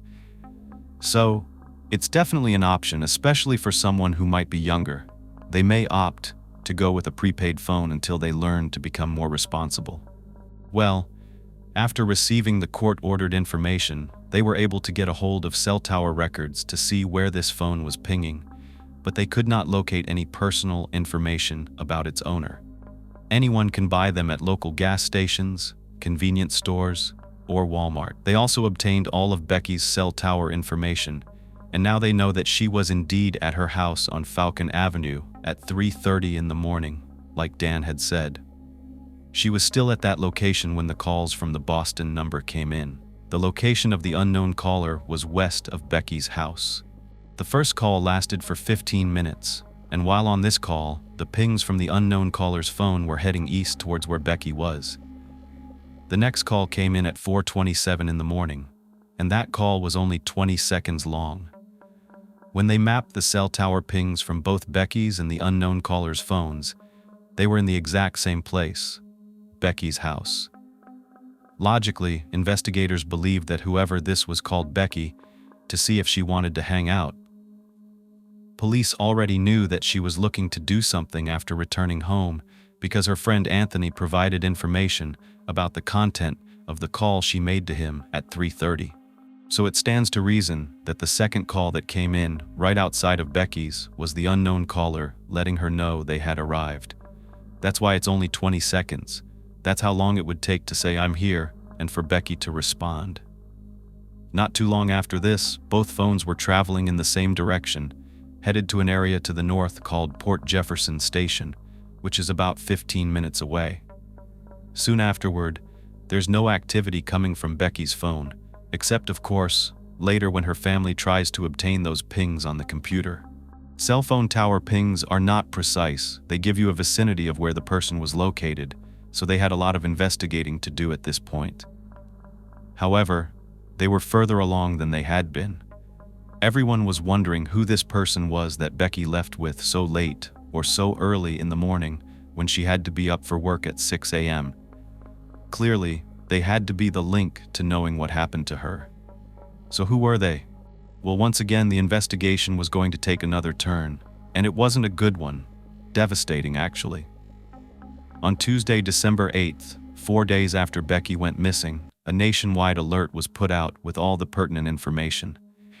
Now, even more media outlets were all over this case. A beautiful young girl goes missing after a night out, texting her mom that she's tied up. Of course, it drew interest. The media was basically living on Barbara's front lawn, just waiting for the news to break, and it was about to. At the same time that all of this was happening in New York, there was another case gaining media attention 100 miles away in another state. It was a place called Stonington, Connecticut, about 3 hours away from Becky's, and it's very rural. There are only about 5,000 people living in that area, maybe less. Interestingly, it's on what is referred to as Long Island Sound, which is that body of water between Long Island and Connecticut. I've heard of it before, but I never knew where it was or anything like how it was formed. See how it's a cutout? Well, that's because it was created when a glacier tore a hole in that land. We're talking 10,000 to 15,000 years ago, but I found that fact to be worth mentioning. Unlike Long Island, though, Stonington is not built up. It has a lot of undeveloped land and a lot of farms. You can see what it looks like on this map. Just a lot of nothing. Well, there was something. Back on Friday, December 4th, around 7:15 p.m., less than 24 hours after Becky went missing, a man named Russell Morrison was driving towards his home down a dark, winding country road called Jeremy Hill in North Stony, Connecticut. He was coming up to Route 2011, which is also known as Mystic Road. This area is definitely the back roads. It's quiet, dark, and sleepy. He saw something up ahead. It was on the left side of the road, and it was really bright. It appeared to be a small brush fire. So he immediately called 911, and as he got closer, he pulled over. Now, coincidentally, he just happened to be an assistant fire chief. The fire department was only 3 minutes away from this location, so Russell pulled over, relaying all this information, including his exact location, to the 911 operator. They alerted the fire department, and they were out there within minutes. As a matter of fact, by the time Russell was able to pull out his fire extinguisher from his truck, the fire department was already there. The fire wasn't raging. It actually looked like it had just been set minutes before Russell saw it. They didn't have to use a fire hose. The chief was on the scene, and he took a fire extinguisher and tried to combat the flames as they were getting smaller and smaller. He realized that there appeared to be a body on fire. Now, I know in many cases I hear it's never a mannequin, and I'm starting to think we need another saying, it's never a brush fire. Because of the chief's belief that it's a body, he began aiming the fire extinguisher upward instead of directly on the area. He did this to keep the chemicals from coming down aggressively. This was to preserve the evidence, and once the fire was out, they realized it was not just a fire, it was a human body on fire. State troopers were immediately notified because this finding indicated that this was a crime scene. How many times is this now that I've unknowingly started researching a case only to find out it consists of finding a body burning on the side of a road? It's understandable. This is a common way for someone to dispose of a body because fires are unforgiving. They destroy everything in their path. I can think of at least 3 recent cases involving fires: Celia Huda, the Florida Gator cheerleader; Andrea DeVasco, the college sorority girl; and the Friendly family. It's unreal, and it never gets easier to talk about these cases. Connecticut state troopers came out there. They blocked off the road, designated it as a crime scene, put up the yellow tape, and began searching for any evidence that they could find. It's for sure the remains of a human body, and as they're taking a closer look, documenting every detail of what they're seeing as soon as they get there, so they can have the most accurate picture of the scene, they notice that the body is wrapped in a number of materials: layers of sheets, blankets, garbage bags, and then wrapped in duct tape, sort of like a mummy, very tightly around and around, so that everything just stuck together. Of course, all these materials are melted together from the fire. It's clear to the troopers that this is not where this person died. They were brought to this location to be disposed of like trash on the side of the road. It's heartless. Clearly, a person doesn't do this to themselves. So, troopers called homicide investigators along with crime scene technicians to begin to collect evidence, take pictures, and prepare the body to be transported to the medical examiner's office. I want to show you some pictures of the scene from that night. This right here is the road that Russell was driving down. It's so dark that the troopers had to bring out a floodlight so that they could see what was going on. You can see one of those lights right here on the left side. That is where the remains were found. The yellow crime scene tape is up, along with cones blocking off the road. The state police van is there on the right, and in the middle, that's one of the trooper squad cars. Now the second picture is from a vantage point of that squad car looking towards the opposite direction. Right here, this blurred out section is exactly where the fire was, and of course where the body was found. You can see what is most likely Russell's truck pulled over to the left. Here's a better look at that floodlight illuminating the area of interest. Look how close this is to the road. You can also see how empty this area is as far as evidence is concerned. Everything is in one concentrated area and only consists of the body and the material it was wrapped in. Lastly, here is a view from much closer, just to show you how close this was to the roadside. It's as though the person who disposed of this body just opened up their car door and threw them out. No effort at all to hide anything, of course, except lighting it on fire and expecting it to be destroyed. But thankfully, these men were there in the nick of time. You can even see smoke emanating from this area in this picture. It's just so eerie. Sometimes I debate about even showing any pictures of the scene. But of course, I do my best to respectfully conceal anything too gruesome while balancing being as informative and detailed as possible. You probably know how much I like to dig in and find out where these locations are and what they look like today. I was able to use those crime scene photos to pinpoint exactly where this was. Here's a picture of the location on Google Maps, and you can see here is the same sign on the right, the guardrails, the pole here on the left, and even this tiny pole at the end of the rail on the left side where they found the remains. I wondered why there were guardrails. Why did they need them here? I looked over, and that's exactly why. Because there is water right here. It's interesting for me to look at this area so many years later. The remains were transported to the Connecticut State Medical Examiner, Dr. Ira Canfer. He had 30 years of experience in his field and conducted over 4,000 autopsies. He would be carrying out the exam on this body the next morning, on Saturday, December 5th. Let me explain his initial findings to you. He observed a partially burned body wrapped in layers, which he began to carefully and meticulously remove little by little.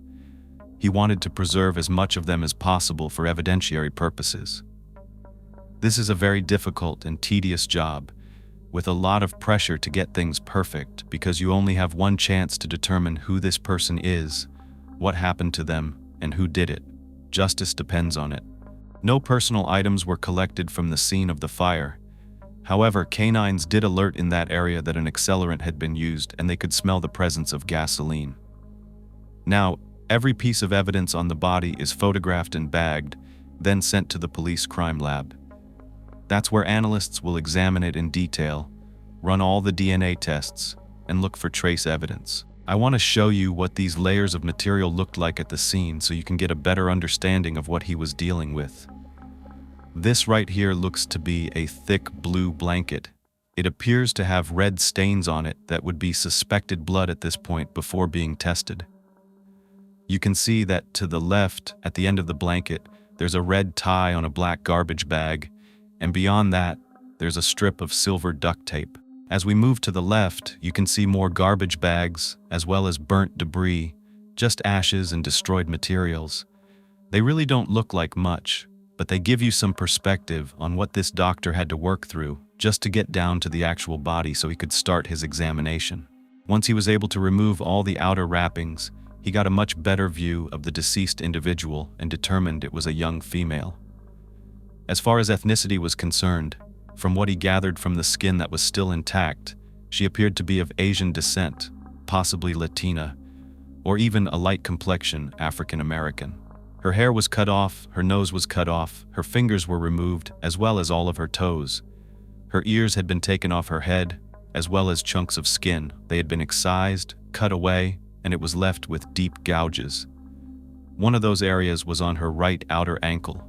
The skin was removed in a section. The front of the body was burned more than the back, but luckily, the fire had been put out fast enough to where only the outer layer of skin had been charred. So as Dr. Canfer carefully turned her over, he could tell that she had been placed face up before being lit on fire. Her back had not been burned. It remained in contact with the ground, and there was apparently a large section of skin that had been removed from the lower portion of her back. The areas that were mutilated and removed were ones that could have had identifying characteristics to them. For example, we know that fingerprints can be used to identify someone. Therefore, the killer removed them. They may have believed that toes could have toe prints, or that the fingers and toes could have been painted in a certain way, and the killer wanted to remove them so that their loved ones wouldn't recognize the victim. The ears could contain earrings, identifiable heirlooms passed down generation to generation. The nose could have a marking on it, like a birthmark or a mole, or even a nose ring. So, the perpetrator in haste could choose to just cut these areas off the body instead of taking out every piercing. It makes sense. However, the killer must not have looked in the victim's mouth because he left two things behind: a tongue ring and all of her teeth. Teeth are as good as fingerprints as far as identifying someone is concerned, as long as they have dental records. Our teeth are naturally very unique, different shapes and sizes and positions, but also our dental work is a huge indicator that you have the right person identified.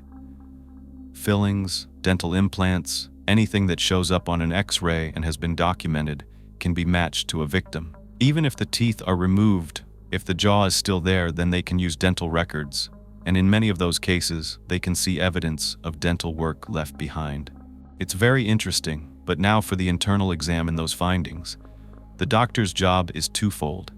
He has to designate a cause and manner of death. Determining a cause of death is harder than the manner of death because of the burns. One thing he wants to know is whether this person was alive before the fire started. So, he looks to the lungs to see if there's any soot present, and there isn't, which means that she did not inhale any smoke. Therefore, he determines that she was deceased before her body was set on fire. But because of the burns, external injuries are harder to locate, so you have to look at the organs on the inside. Dr. Canfer locates a laceration on the liver, as well as 200 cc's of blood in the abdominal cavity, which at this point had started to clot. There are also 4 sharp force injuries to her neck. It's not readily apparent whether or not they happened pre- or post-mortem because of all the burning, but this wound to the liver is enough to determine that it was the cause of death, and the manner is determined to be homicide. Now this begins a homicide investigation. As soon as that doctor signs an autopsy report with the manner of death as homicide, a full-blown investigation is on. Since they don't know who this woman is, Connecticut detectives search through all of their current missing persons reports, but they don't find any that match her description. So, they widen their search to other districts and surrounding areas and put out an alert with all the physical characteristics that they determined existed on their Jane Doe. including the fact that she had a tongue piercing. Well, detectives back in Suffolk County are checking all the reports like they do every day, and this alert of this Jane Doe stands out because of that tongue piercing. Becky had her tongue pierced. It's something that she and her friends did together. You can see them in this picture right here. I mentioned it was unique, pink with a butterfly. Well, Jane Doe has the exact same one. It's not enough by itself to say this is Becky, but Suffolk County believes it is. They already have Becky's DNA and dental records, so they hand them over to Connecticut to confirm whether this is Becky or not. And it doesn't take long for them to make the heartbreaking confirmation that the body found on the side of the road was that of 24-year-old Rebecca Coaster. That is so sad. Her family had been holding out hope. They also realized that the descriptions of where Becky had tattoos and piercings corresponded with the areas that had been excised and cut off her body. Clearly, this killer tore her apart. Her ears, they had distinctive earrings, especially that top left one with the bar. That's why he removed it. Her nose was cut off because she had a nose stud. Her hair was removed because it was long and had a texture that someone could identify. And then her tattoos, to think how much time it took for this monster to cut her tattoos from her skin.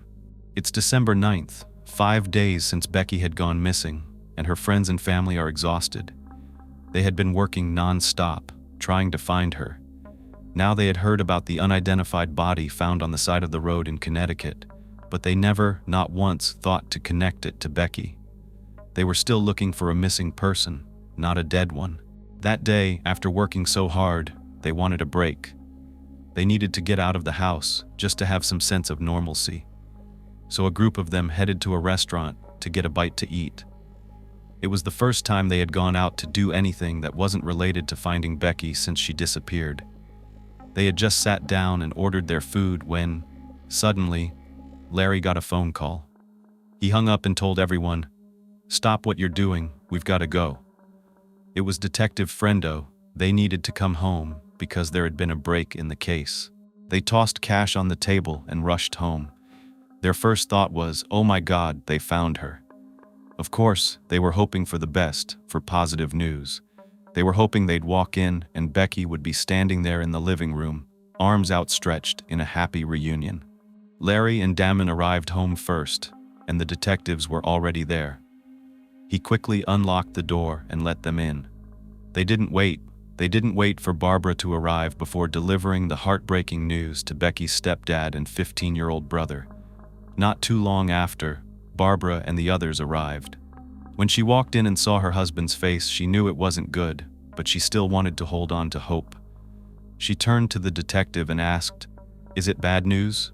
Did you find her?"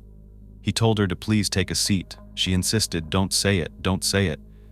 But he looked at her and said, "We found her, but I'm very sorry, she's been murdered." Barbara lost control. She grabbed her coat, ran out into the cold, down the driveway, and screamed, "Someone murdered my baby. They killed my baby." She said it felt like half her heart had been ripped from her chest. She couldn't breathe. She couldn't believe that Becky would never come back home again, that she'd never see her face, hug her, or hear her voice again. Now, we hear so many stories, and sometimes we don't sit with those feelings and realizations. We forget that this is real. We don't take a minute to pause and imagine what this must feel like for this mother. This is a real family. They spent 24 years raising their daughter, years of hard work, providing for her, teaching her, watching her grow up, and being in awe of how amazing she was. They had so much hope for her future. When something like this happens, it's not just that your child dies, a piece of you dies too. Nicole was stunned when she heard the detective deliver the news about her best friend of 10 years. She didn't understand how this could have happened. Larry was numb. He didn't know what to feel. He had been in Becky's life a long, long time. How could someone do this to someone so special? He kept thinking about how many hours he'd spent the day before, handing out 180 flyers over 8 hours. He thought to himself, I can't go back to all those places and tell them to take him down because she's dead. Detective Friendo, a father himself with 2 kids, promised Becky's family that he would find out who did this and ensure they got what they deserved. Then, they all sat down with him as he explained what they knew so far, including how poor Becky had died and how she was found. He explained everything they had learned from law enforcement in Stonington, Connecticut. Becky's body had been found less than 24 hours after she disappeared. When Barbara heard this, she was disgusted. She realized there was no way those text messages she had received were from Becky. Her remains had already been discovered around the same time that Larry had been calling to report her missing. Barbara couldn't even begin to process the fact that Becky's killer was the one sending those messages, giving them false hope, tormenting them. He had been reading all of her desperate, heartfelt messages to her daughter. It was just too much to take in. Who would do such a thing? Well, the same type of person who did all of those other horrific things that the detectives relayed to this poor family. With each detail, Barbara felt sick. She used to warn Becky that she was a prime target. She'd say, "You're so beautiful, all these men are after you," but Becky just shrugged it off. She never thought anyone would do anything like this. This was her mother's worst nightmare. How could someone stab her in the liver, mutilate her, and then throw her away like trash? All she wanted to do was see Becky again, but she knew that wouldn't be possible. Not the way she was before. This wouldn't be Becky. Everything that made her her was gone. She couldn't comprehend the kind of evil person that could commit such an act. She said, "There are demons out there that look like people." When Larry heard the details, he was praying that she was already dead before the body was set on fire. He said, "This happened at 7:30. It's not like it was even dark. Someone had to have seen something." But it was pretty dark, considering where this area was. There were no streetlights here. But I understand his point. They want answers. Once the news of Becky's murder was out, the media couldn't wait to speak with the family. Both Larry and Barbara went on camera. They were so brave. They sat in their home and expressed their shock, heartache, and disgust at the person who killed their daughter, and who continued to taunt them by sending text messages from her phone. This is also something the Long Island serial killer did. He taunted at least one of the victim's family members.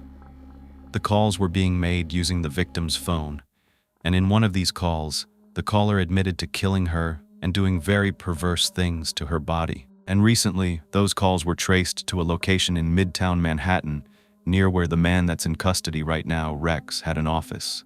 So similar, using the victim's phone and tricking their family. Well, in Becky's case, Barbara said she felt stupid for believing that it was her daughter sending those texts, but it was the only hope she had. It's what kept her going. "I felt so sorry for her. Don't feel stupid because you did everything right. You kept in contact with her, trying to trace her phone. The only person that should feel stupid, and so many other things, is the killer. How dare he pretend to give them hope?"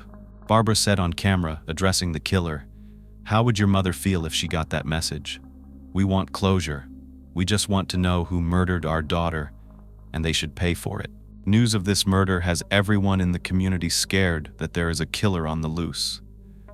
Detective Frendo is going back to the evidence they have at this point, and he decides to ask everyone who was with Becky that night at Butcher Boys if they remember anyone acting suspiciously. Well, Becky's friend Jennifer remembers something.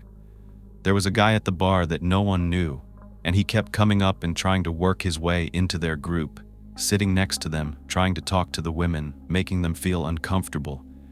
He was very pushy and creepy, especially with all the questions he was asking. And then he grabbed Jennifer's phone, took it right out of her hand, and proceeded to put his number and his name inside as one of her contacts. Jennifer provides Detective Frendo with this information. His name is Jay Brown, and guess what? It's a 617 number, just like the one that called Becky that night. The last call Becky answered before she was killed. They compared the two numbers. They were an exact match. They had Jennifer take a look at the CCTV footage, and sure enough, she identifies the man seen sitting right next to Becky that night as the same one who took her phone and was aggressively coming on to them.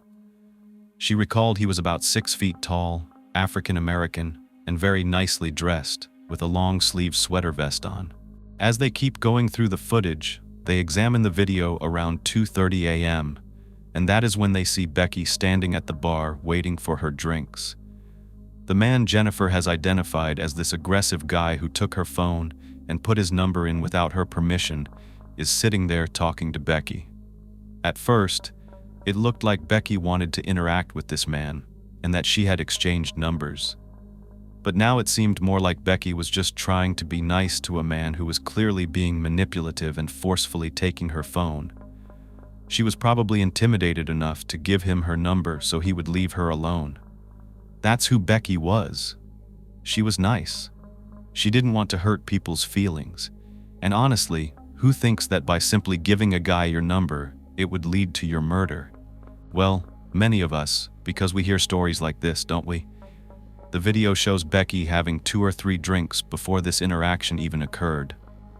Intoxication is another element of this case that explains some of the things I've seen in relation to victim blaming. I hope to dispel some of those rumors and assumptions about what really happened that night. I have to, after what I saw. And I will get to that in a little while, but in order to get to that part, I have to get to who this Jay Brown guy is. This is about to get intense. Remember how the medical examiner took his time to remove every little piece of material that Becky had been wrapped in? Well, that was all sent to the lab, and they're looking at the duct tape. They decide to try pulling fingerprints from it. Now typically, they get prints from the outside part, the shiny part, not the sticky part. For a number of reasons, it's harder to work with. People usually press on the non-sticky side. And of course, considering the tape was in a fire, they didn't really expect to get anything from the sticky side, but they didn't find any on the outside of the tape, so they said, why not just give it a shot? Well, thankfully they did, because it was almost a miracle. They found 2 latent prints, a right and left thumbprint. The killer may have remembered to remove all of Becky's fingers, but he couldn't really do anything about his own 2 thumbs. Thumbs up for this diligent forensics team. This is a very rare find. So they run these prints through the database in Connecticut and they don't get a hit, so they pass them on to Suffolk County. They run the prints through the New York system, and on December 11th they get a hit. A 29-year-old man named Evans Ganthier. Now they have 2 names, this guy and Jay Brown, the person from the bar. Well, nothing comes up for Jay Brown, so they obtain background information on Evans Ganthier. He was born on January 20th, 1980. He attended St. Anthony's High School in South Huntington on Long Island and graduated in 2007 from Ding College in Oakdale, New York, where he earned a bachelor's degree in psychology. The address on his license was 38 Miller Avenue, Central Islip, New York, which is about 15 minutes from Becky's.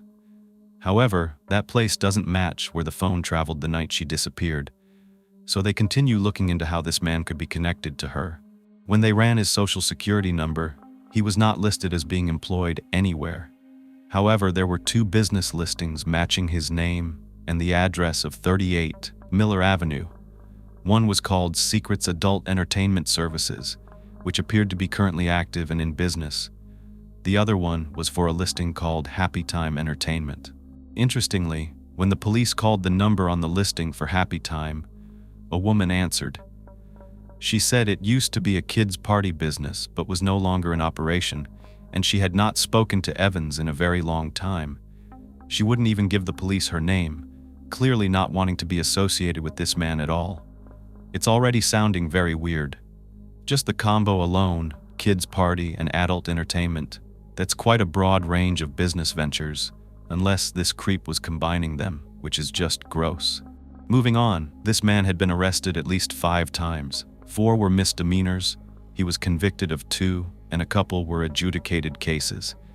However, he had 1 case pending because he failed to appear in court. If you're wondering what these charges were for, well, among other things, one was a domestic incident with an ex-girlfriend, and there were allegations that he was pimping her out and running a business consisting of taking photographs of women in his garage in Port Jefferson Station. Now that area was the location where Becky's phone and the unknown caller's phone traveled the night she went missing. Now they're on to something. It turns out the 38 Miller Avenue address was Evans's mother's house.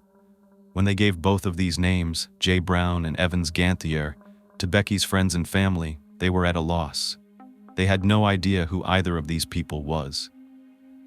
While investigators let them know that Evans's thumbprints matched the duct tape on Becky's body, Jennifer came down to the station and was shown a photo array that included Evans's picture. She was able to positively identify him as the man who took her phone from her. Jay Brown was Evans's alias. On December 14th, they issued a warrant for Evans Ganthier's arrest. The detectives had already been tracking his movements. They sent officers to every location they could find that was connected to him. The vehicle Evans had received some tickets on while driving was an SUV. They looked at it and found it parked in front of his girlfriend's house in the Bronx. They waited outside until he came out the front door, and they immediately arrested him without incident. Becky's family was so happy that someone was in custody, but there were so many unanswered questions, like why he would do this. When Frendo interviewed Evans, telling him that they believed he was responsible for killing, dismembering, and setting Becky's body on fire after getting her number from Butcher Boys in the early morning hours of December 4th, of course, he denied knowing anything about her. He said he clearly remembered he didn't go out that night because it was his sister's birthday. He couldn't remember the last time he was even at Butcher Boys. Do people think cameras don't exist? Frendo told Evans there was a video of him at Butcher Boys talking with women early on December 4th. So then Evans said, "Oh yeah, I was there. I forgot. I have a bad memory." When they showed him a video of him actually talking to Becky, that's when he acknowledged meeting her that night. He said they exchanged numbers, but that was it. Frendo asked if Evans liked to go out to bars, and he said he did, adding, "I've met a lot of girls the last few weeks. Girls would just get drunk, jump in my car, and I'd drive them home." Well, Frendo was like, "Through cell phone information, we were able to figure out that your phone was in the same location as Becky's house around 4:30 a.m. on December 4th, with Becky's phone in the same location. Then they both traveled towards your house in Port Jefferson Station." That's when Evans changed his story again. Every time they presented him with a new piece of evidence, the narrative changed. Now he was like, "Right, yes, I did meet her at her house, but it was never for sex or drugs or anything. We were just talking and hanging out." He even mentioned that she said she couldn't hang out long because she had work in the morning. But he asked her if she wanted to come to his place for just a little while, and she agreed. He said they hung out for a bit, and then he brought her back home. He spent the next few days with his girlfriend. Evans insisted nothing happened, and that they could search his house and car. He gave consent, saying, "You're not going to find anything since I didn't hurt her." This went on for 2 hours, with him just denying anything had happened to Becky. What's important to point out is that there's always truth hidden in between lies. What was gathered here was that he specifically pointed out he didn't want drugs or sex, two things that were most likely involved. Drugs could have been used to lure Becky, since she enjoyed smoking and had been looking for a friend to meet up with before Evan stepped in that night. And sex, that's what he wanted, and what Becky wasn't interested in giving him. That is why she's dead. We'll get more into what made Becky get into his car later, as that's where a lot of victim blaming has been placed on Becky. But back to the interview. When Frendo told him that his thumbprints were on the duct tape found on Becky's body, his story changed dramatically. Are you ready for this? He finally told Frendo that he wouldn't believe him if he told him what really happened that night. Frendo was like, "Try me." Evan said he asked Becky to come back to his house, and she agreed. They were driving there, but all of a sudden she began frothing at the mouth, having trouble breathing and gagging. He began freaking out. He had this girl with him, and she was sick, having some kind of overdose or reaction to something. He was close to his house, so he figured, you know what? I'll grab her a cup of water, that'll help. But when he was getting her out of the car and walking her through his garage door, she wasn't steady enough to walk by herself. He said she seemed intoxicated. But more than that, she was out of it. He insisted he was trying to get her inside to get that water, but as she was walking in his garage, she tripped over a set of 50-pound dumbbells on the floor. He mentioned his girlfriend always tripped on stuff too, like, "I wish I would have just cleaned up around here." He said normally Becky would have probably braced herself and broken her fall, but in whatever state she was in, she just slammed her head onto the hard concrete and was knocked out. So he ran over to her. He didn't know what to do. She didn't look conscious, though she was still breathing, but having trouble. He put her in the back of his SUV and rushed to get to the nearest hospital, but she stopped breathing before they got there. Realizing he had a criminal record and was the last person with her, he panicked. In his words, he said, "It would look bad if a black man drove up to a hospital with a dead white girl. I could be mistaken, but I didn't know Becky was white. They never confirmed her ethnicity, but looking at her mother, uncle, and other blood relatives, I'd guess she's biracial or multiracial. But I digress. Those were his words and his impression of Becky. So he says, in a panic, he went home. When he checked on her, she wasn't breathing. He panicked even more. He had a dead girl in his house and couldn't keep her there. He didn't know what to do with her and didn't want anyone to think he hurt her. He needed to get rid of her, and definitely in a way that no one would be able to identify her. In this panicked state, he said he cut off her hair, fingertips, toes, nose, and carved out her 2 tattoos so no one could identify her. Then, he wrapped her in plastic and a photo backdrop that he had hanging in his garage. Afterward, he put her in the back of his SUV, drove to the port in Port Jefferson, and took the ferry to Connecticut. Then he bought some duct tape and gloves and found a motel to stay in. At first, he told investigators he dismembered her in his garage, but then he changed his story, saying, no, it was at this motel in Connecticut. Afterward, he scattered her body parts across southern Connecticut while driving around looking for a place to dispose of her. He was so tired that he had to rest until it got dark. Then he found a spot in North Stonington where he dumped her body, poured gasoline on top, lit her on fire, and drove away. But he insists he never killed her. Nope, it was just a huge accident, and he feels so awful that this happened to this poor girl. He was playing the victim in all of this, I kid you not, because she had just been so messed up. She tripped in his garage and died in his vehicle, leaving him looking like a killer.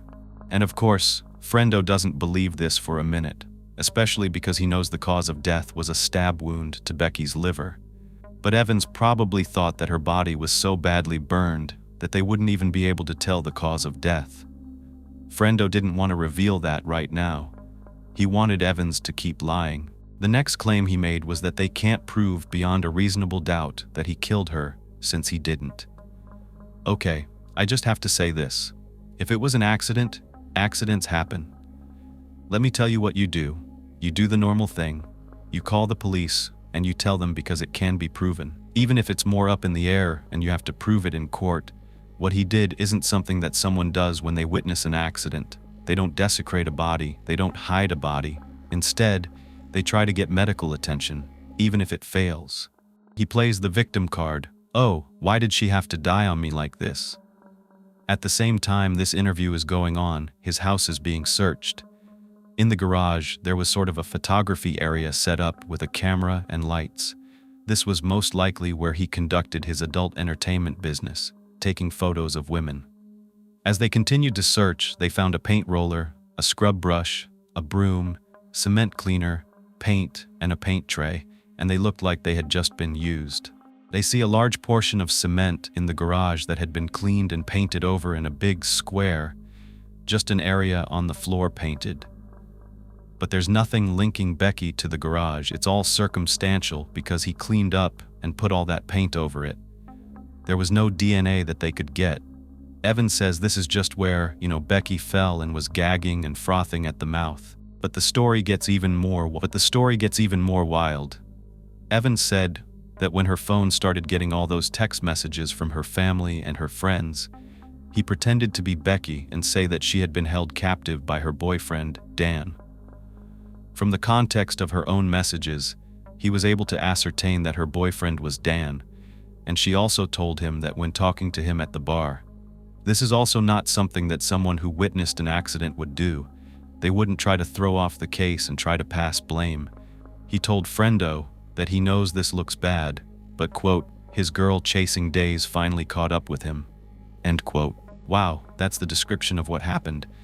His curse for chasing women, which remember he said, oh no, it wasn't for sex.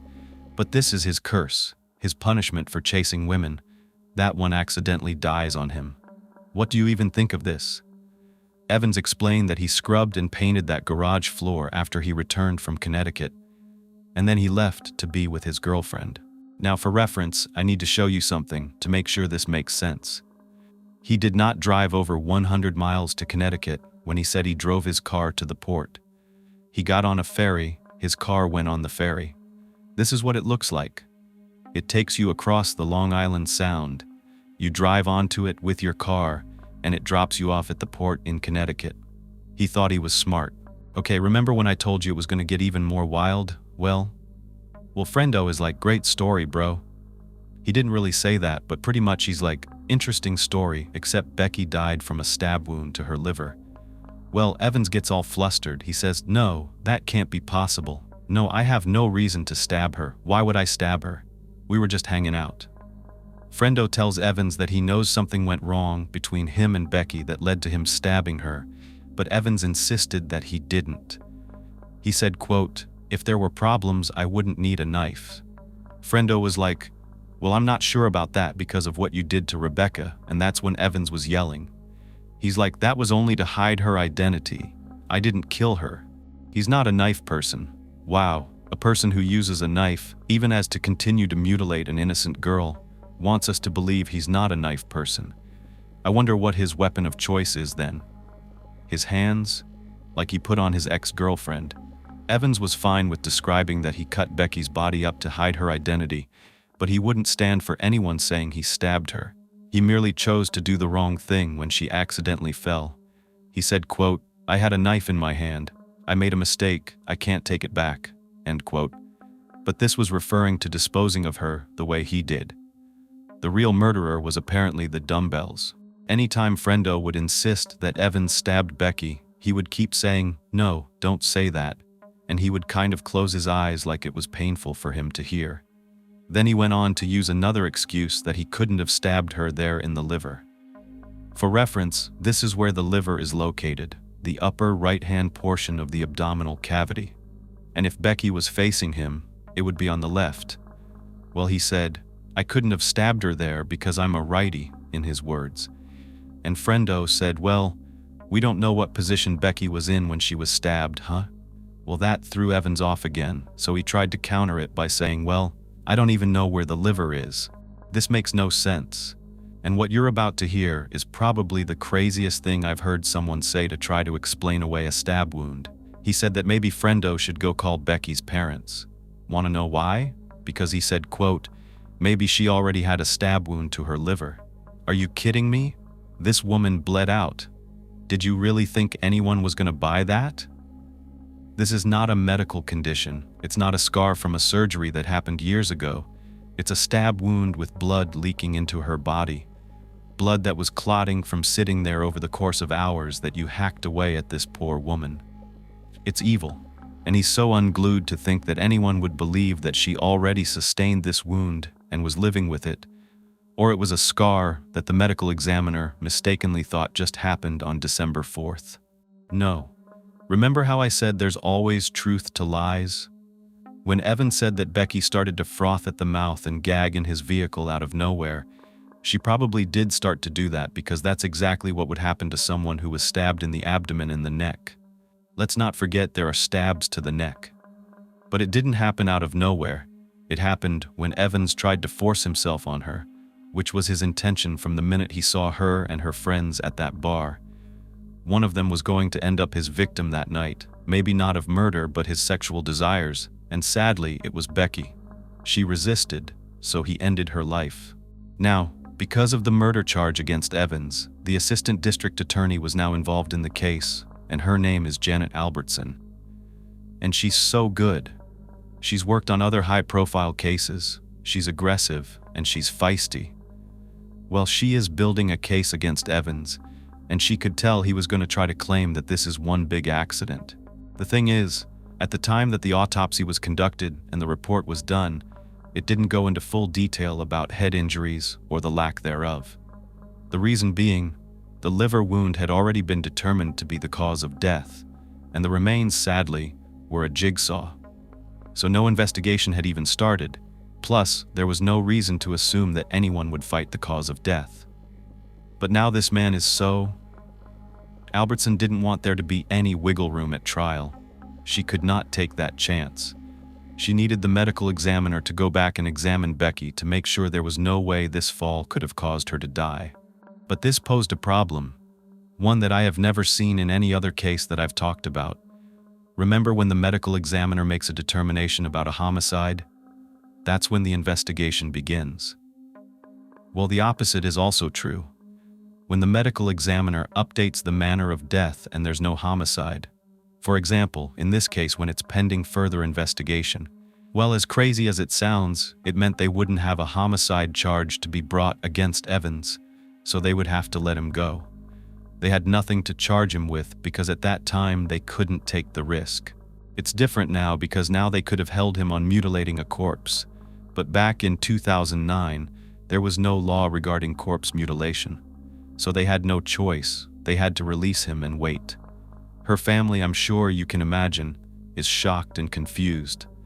There are so many back and forth feelings you don't know what is true, and the waiting is so hard. Barbara described it as gut-wrenching. Her mind was in a whirlwind. There was no rest until this man was behind bars. And of course, Albertson explained this to Becky's family. She knew it was going to be really hard on them to know that Becky's killer was on the loose, but she assured them that this was to make sure he didn't get away with this. He's intelligent, he's well-spoken, he's cunning and convincing, even charming. So a jury, they could lean his way if they didn't make sure that, like he said, they could prove it beyond a reasonable doubt. And I want to point out that Albertson explained one reason it's easy to believe that Becky felt comfortable with the stranger was because he didn't look threatening. That was on purpose. The way that he was dressed, he presented a clean-cut, safe image, someone who appeared kind. In the eyes of the Suffolk County Police Department and the district attorney, he gave off the impression that he was harmless and trustworthy. The district attorney said that Evans was the kind of person who would not have been suspected of causing any harm to Becky. She said he was a predator. He knew how to make himself appear very nice and inviting. Remember that, because this woman has thoroughly analyzed him, unlike the people online who call Becky stupid for, as they put it, cheating on her boyfriend and getting killed. That's not what happened here, and I better not see it in my comment section. I know none of you are victim-blaming people, but Becky was tricked. She was under the influence and let her guard down, thinking that they were just going to smoke a little weed outside of her house. He probably parked right on her street. She thought it would take maybe 20 minutes or so, and he'd be on his way, allowing her to go back inside, get some rest, and wake up at 6 a.m. for work. He even said that Becky told him she couldn't hang out long. So why do you think she would have agreed to go to his house? She didn't, and we'll get there. But after he was released, the medical examiner was back to assessing the injuries to Becky's body. Meanwhile, searches were being conducted inside Evie's car, and they also used cell phone towers to map the locations that Evans went to in Connecticut. There's video footage from Port Jefferson Ferry showing Evans getting out of his car and going up the steps as it was crossing the ferry. He wasn't scared at all. He was on a mission. That's what he looked like. They located all the places his phone was in Connecticut, including a grocery store. And guess what? They asked for receipts and camera footage. Why go to another state to purchase duct tape and gloves? He crossed state lines to buy his supplies. It's not something an innocent person does. The grocery store footage was very important because they were watching his body language. He said he was panicked and that he had to think so fast he didn't know what to do. And that's why he did this to Becky. Not true. This man was calm. He was a confident man thinking he was getting away with murder. When he was at the store buying the duct tape and the gloves, he wasn't shaking. He wasn't fumbling and dropping things out of fear. He wasn't looking around anxiously. No, he was smooth. He was smiling, interacting with the cashier, taking his time, so much so that he even made sure he got the right change and a receipt for his purchase. All of that was not the behavior of a person who was panicked, all the while knowing he was about to use this stuff to wrap her up and set her on fire. Oh, those gloves didn't work so well, did they? I bet you he's the type to ask for a refund. That's how arrogant he is. And stay with me because the medical examiner has some very interesting findings. According to Evans, Becky hit her head and died. Well, for a head injury to be fatal, it has to be pretty significant.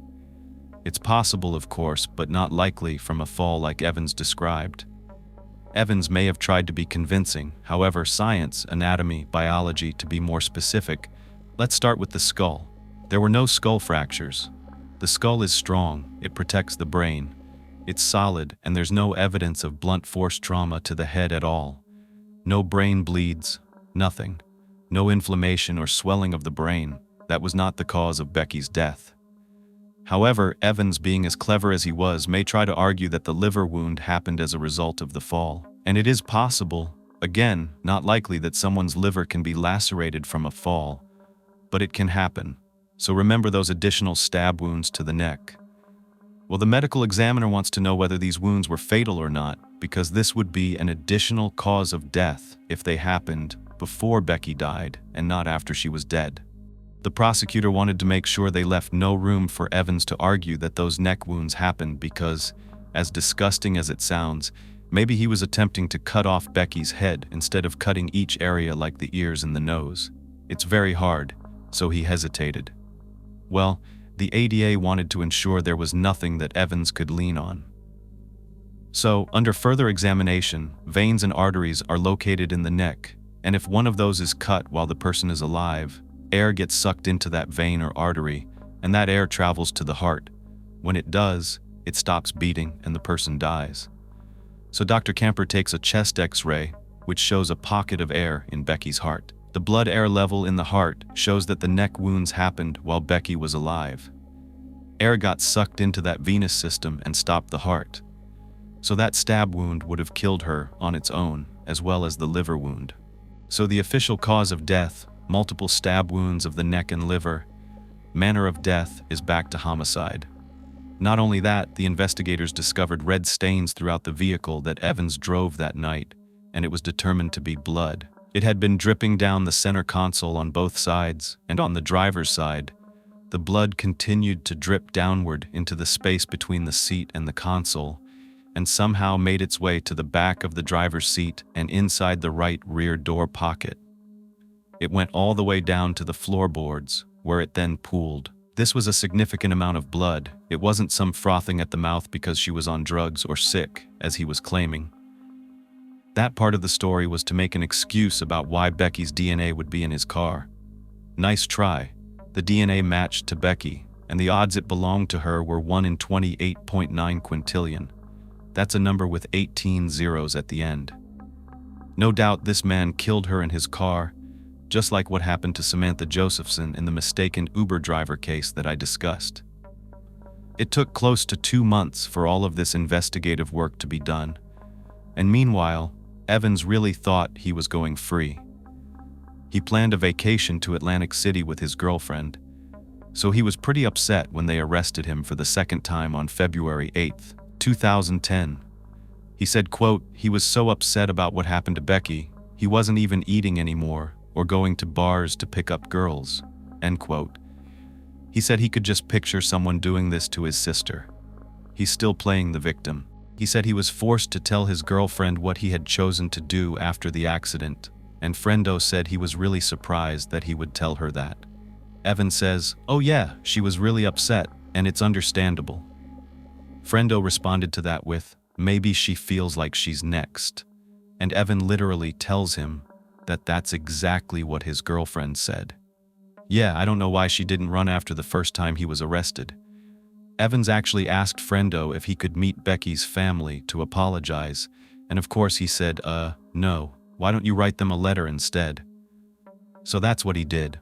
He stated, among other things, that, quote, after she passed away, I should have reacted the right way, but like a self-centered idiot, I panicked. I'm so sorry for the things to her body, end quote. The police retained this letter as evidence, and wow, if that's not a sign of a sociopath, I don't know what is. I'm echoing what the assistant district attorney said because she too referred to him as such, and she would know. She studied this man extensively. As a matter of fact, after his interviews, she psychologically analyzed every one of his words, preparing to unravel each one of his lies at trial. The memorial service for Becky was held the week after she was identified. Barbara said the funeral was beautiful, with a pink casket and roses, Becky's favorite color, and flowers. So many people came to express their love for her. Their service was held at the St. James Funeral Home, and she was laid to rest at the Washington Memorial Park Cemetery in Mount Sinai, Long Island. It was a touching tribute to a beloved person who had left the world way too soon. I want to tell you the outcome of the trial, but before I do, here's the message to all the people I saw online bashing this poor victim, blaming her for her murder. No, Becky was a young woman. She was only 24, and that may seem adult enough to know everything, but you don't. We don't. We're all going through life at our own pace. We have different life experiences, and maybe Becky wasn't fortunate enough to watch videos like this one or true crime shows on TV when she was growing up. Not only was she trying to navigate life, but also navigate being a woman. That's the reason Becky was murdered, because she was a gorgeous woman that a man wanted to use for his pleasure. Don't get it twisted. Becky was innocent, she was kind, and she was trusting. She gave people the benefit of the doubt. Evans was a cunning criminal with a twisted mind, cruel intentions, and the ability to fool a woman who was out with her friends and her boyfriend, having drinks like millions of other people do. There was nothing wrong about what she did, but on lipstickalley.com, there was an entire thread entitled "Woman Shamed and Blamed for Her Murder." The author was specifically looking through comments on other YouTube videos about this case, where people were lacing into Becky, calling her a cheater, and saying that she got what she deserved for cheating on her boyfriend.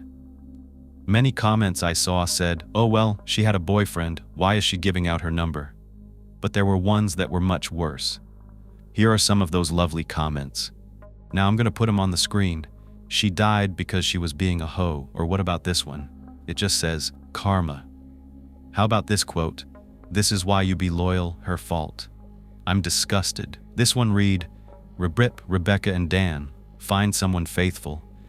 Because to be blamed for the murder of a loved one has to hurt as much as finding out that the guy who killed your girlfriend was who she was potentially cheating with. These vile comments go on and on. I didn't take these screenshots. They were posted by the person who wrote this post. I read so many of them, and I was shocked. One reason I think this happened is that this case had so much information that was not talked about in some of the other videos that were created about Becky. They never mentioned Jennifer. They didn't examine all the interviews and footage, which leaves too much to be assumed. Not only that, but even a cheater doesn't deserve to die. Sure, break up with them, but to say they deserve to be murdered and for their family to suffer? That's extreme, and we can do better. We don't know her. We have no way to know if dating a guy for less than a couple of months, if that was a committed relationship, and it's not our place to judge. Becky didn't approach Evans. She was one of many women who were targeted that night, and each one of them was given unwanted attention. Have you ever wanted a man to leave you alone so badly that you gave him your number? I have, and I had a boyfriend when I did it. He took her phone just like he did with Jennifer's, and we don't know if he texted himself from her phone. We know none of these things. Even if she willingly gave a stranger her number, her boyfriend was there. She wasn't hiding it. She had other guy friends like Jason. They were very close friends, but just friends. Not all partners think it's wrong to have friends of the opposite gender. Becky was the more the merrier type of person. She accepted everyone from everywhere she went. Both her mom and her best friend admitted that she used weed daily. It helped her in some way that seemed to benefit her. We don't know what Evans said to get Becky into his car. We don't.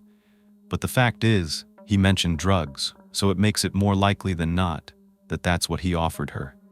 What I want to point out is that this man had been listening in on her friends' conversations, trying to work his way into their group, as if he were a part of it. He was talking to Becky and multiple women, making them feel uncomfortable with probing questions. I just gave you only a couple of scenarios that could have happened, but there are so many possibilities. It's not a woman being friendly, that's the issue.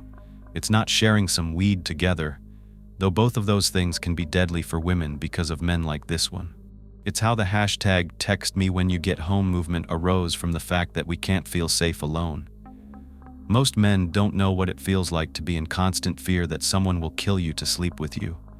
Can you imagine? It sounds unreal, but it's true. An influencer named Lucy Mountain shared a now viral screenshot of a WhatsApp message on her Instagram feed that said, "Text me when you get home." That's how this movement began. She went on to explain that, "I've had conversations about how being hyper-conscious of our safety is something that we've done throughout our entire lives. The deep sense of connection is one of fear. We've all shared our live locations. We've all changed out of our shoes. We have all held keys between our fingers. We have all made phone calls, both real and fake. We've all tucked our hair inside of our coats. We've all run down dark roads, and we have all theorized our escape routes. Why? Because we're prey to some men. Everyone's a stranger before we get to know them, and we shouldn't have to worry that a man will kill us for having a joint with him, or merely meeting up or exchanging numbers. Think how utterly absurd it is to think that such a minor interaction would warrant murder." The last thing I want to say on this rant, which I thought was important, is that I'm sure if it was a guy who grabbed a smoke with another guy, no one would even give it a second thought. It's unfortunate that it seems like the responsibility lies with women to protect ourselves from predators, and not with men to not kill us. But sure, be careful, because as Barbara said, there are demons out there that look like humans. So how did this case conclude? Evans is charged with second-degree murder in New York State. Second-degree murder is intentional murder. The state of mind needs to be that you acted in the moment with the intent to cause someone's death. When it came time for jury selection, there was a problem.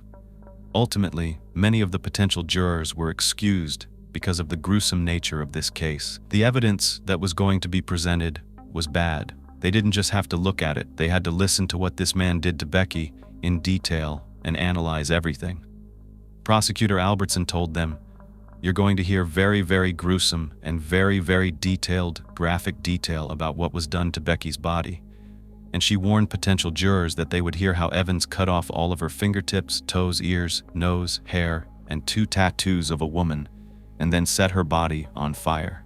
Albertson said that the evidence will show Evans did all of this, not to obscure her identity, but to cover up the evidence of what he did. If they were going to sit on this case, then they would have to hear this evidence. One potential juror said, "I can't do this, just listening to you is disturbing, and I'm getting squeamish right now," so she was excused. One man said while shaking that it would probably make him sick to his stomach, so he was excused. Another man said, "I've got major cotton mouth right now and my stomach is in knots." These potential jurors didn't make the cut because they couldn't stand to watch the cuts that Evans made to Becky's body during jury selection. The defense attorney, William Kaihan, was focused on whether the potential jurors believed that innocent people can be charged with crimes, and if they thought detectives ever lied in court. You see what direction he was going in. Well, finally, by July of 2013, the trial began, and it went on for 4 weeks. Prosecutor Albertson showed everything that I told you about. Her belief is that Evans purposely appeared as someone trustworthy who just wanted to connect with other people who liked to hang out, smoke, and drink.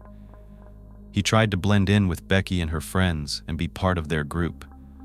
Ultimately, he forcefully took Becky's and other women's phones and put his number inside under a fake name. Then he planned to use the things he pretended to have in common to lure one of them into his vehicle on December 4th, and it worked on Becky. However, he tricked her, and once inside, he attempted to force her to have sex with him, most likely at knife point.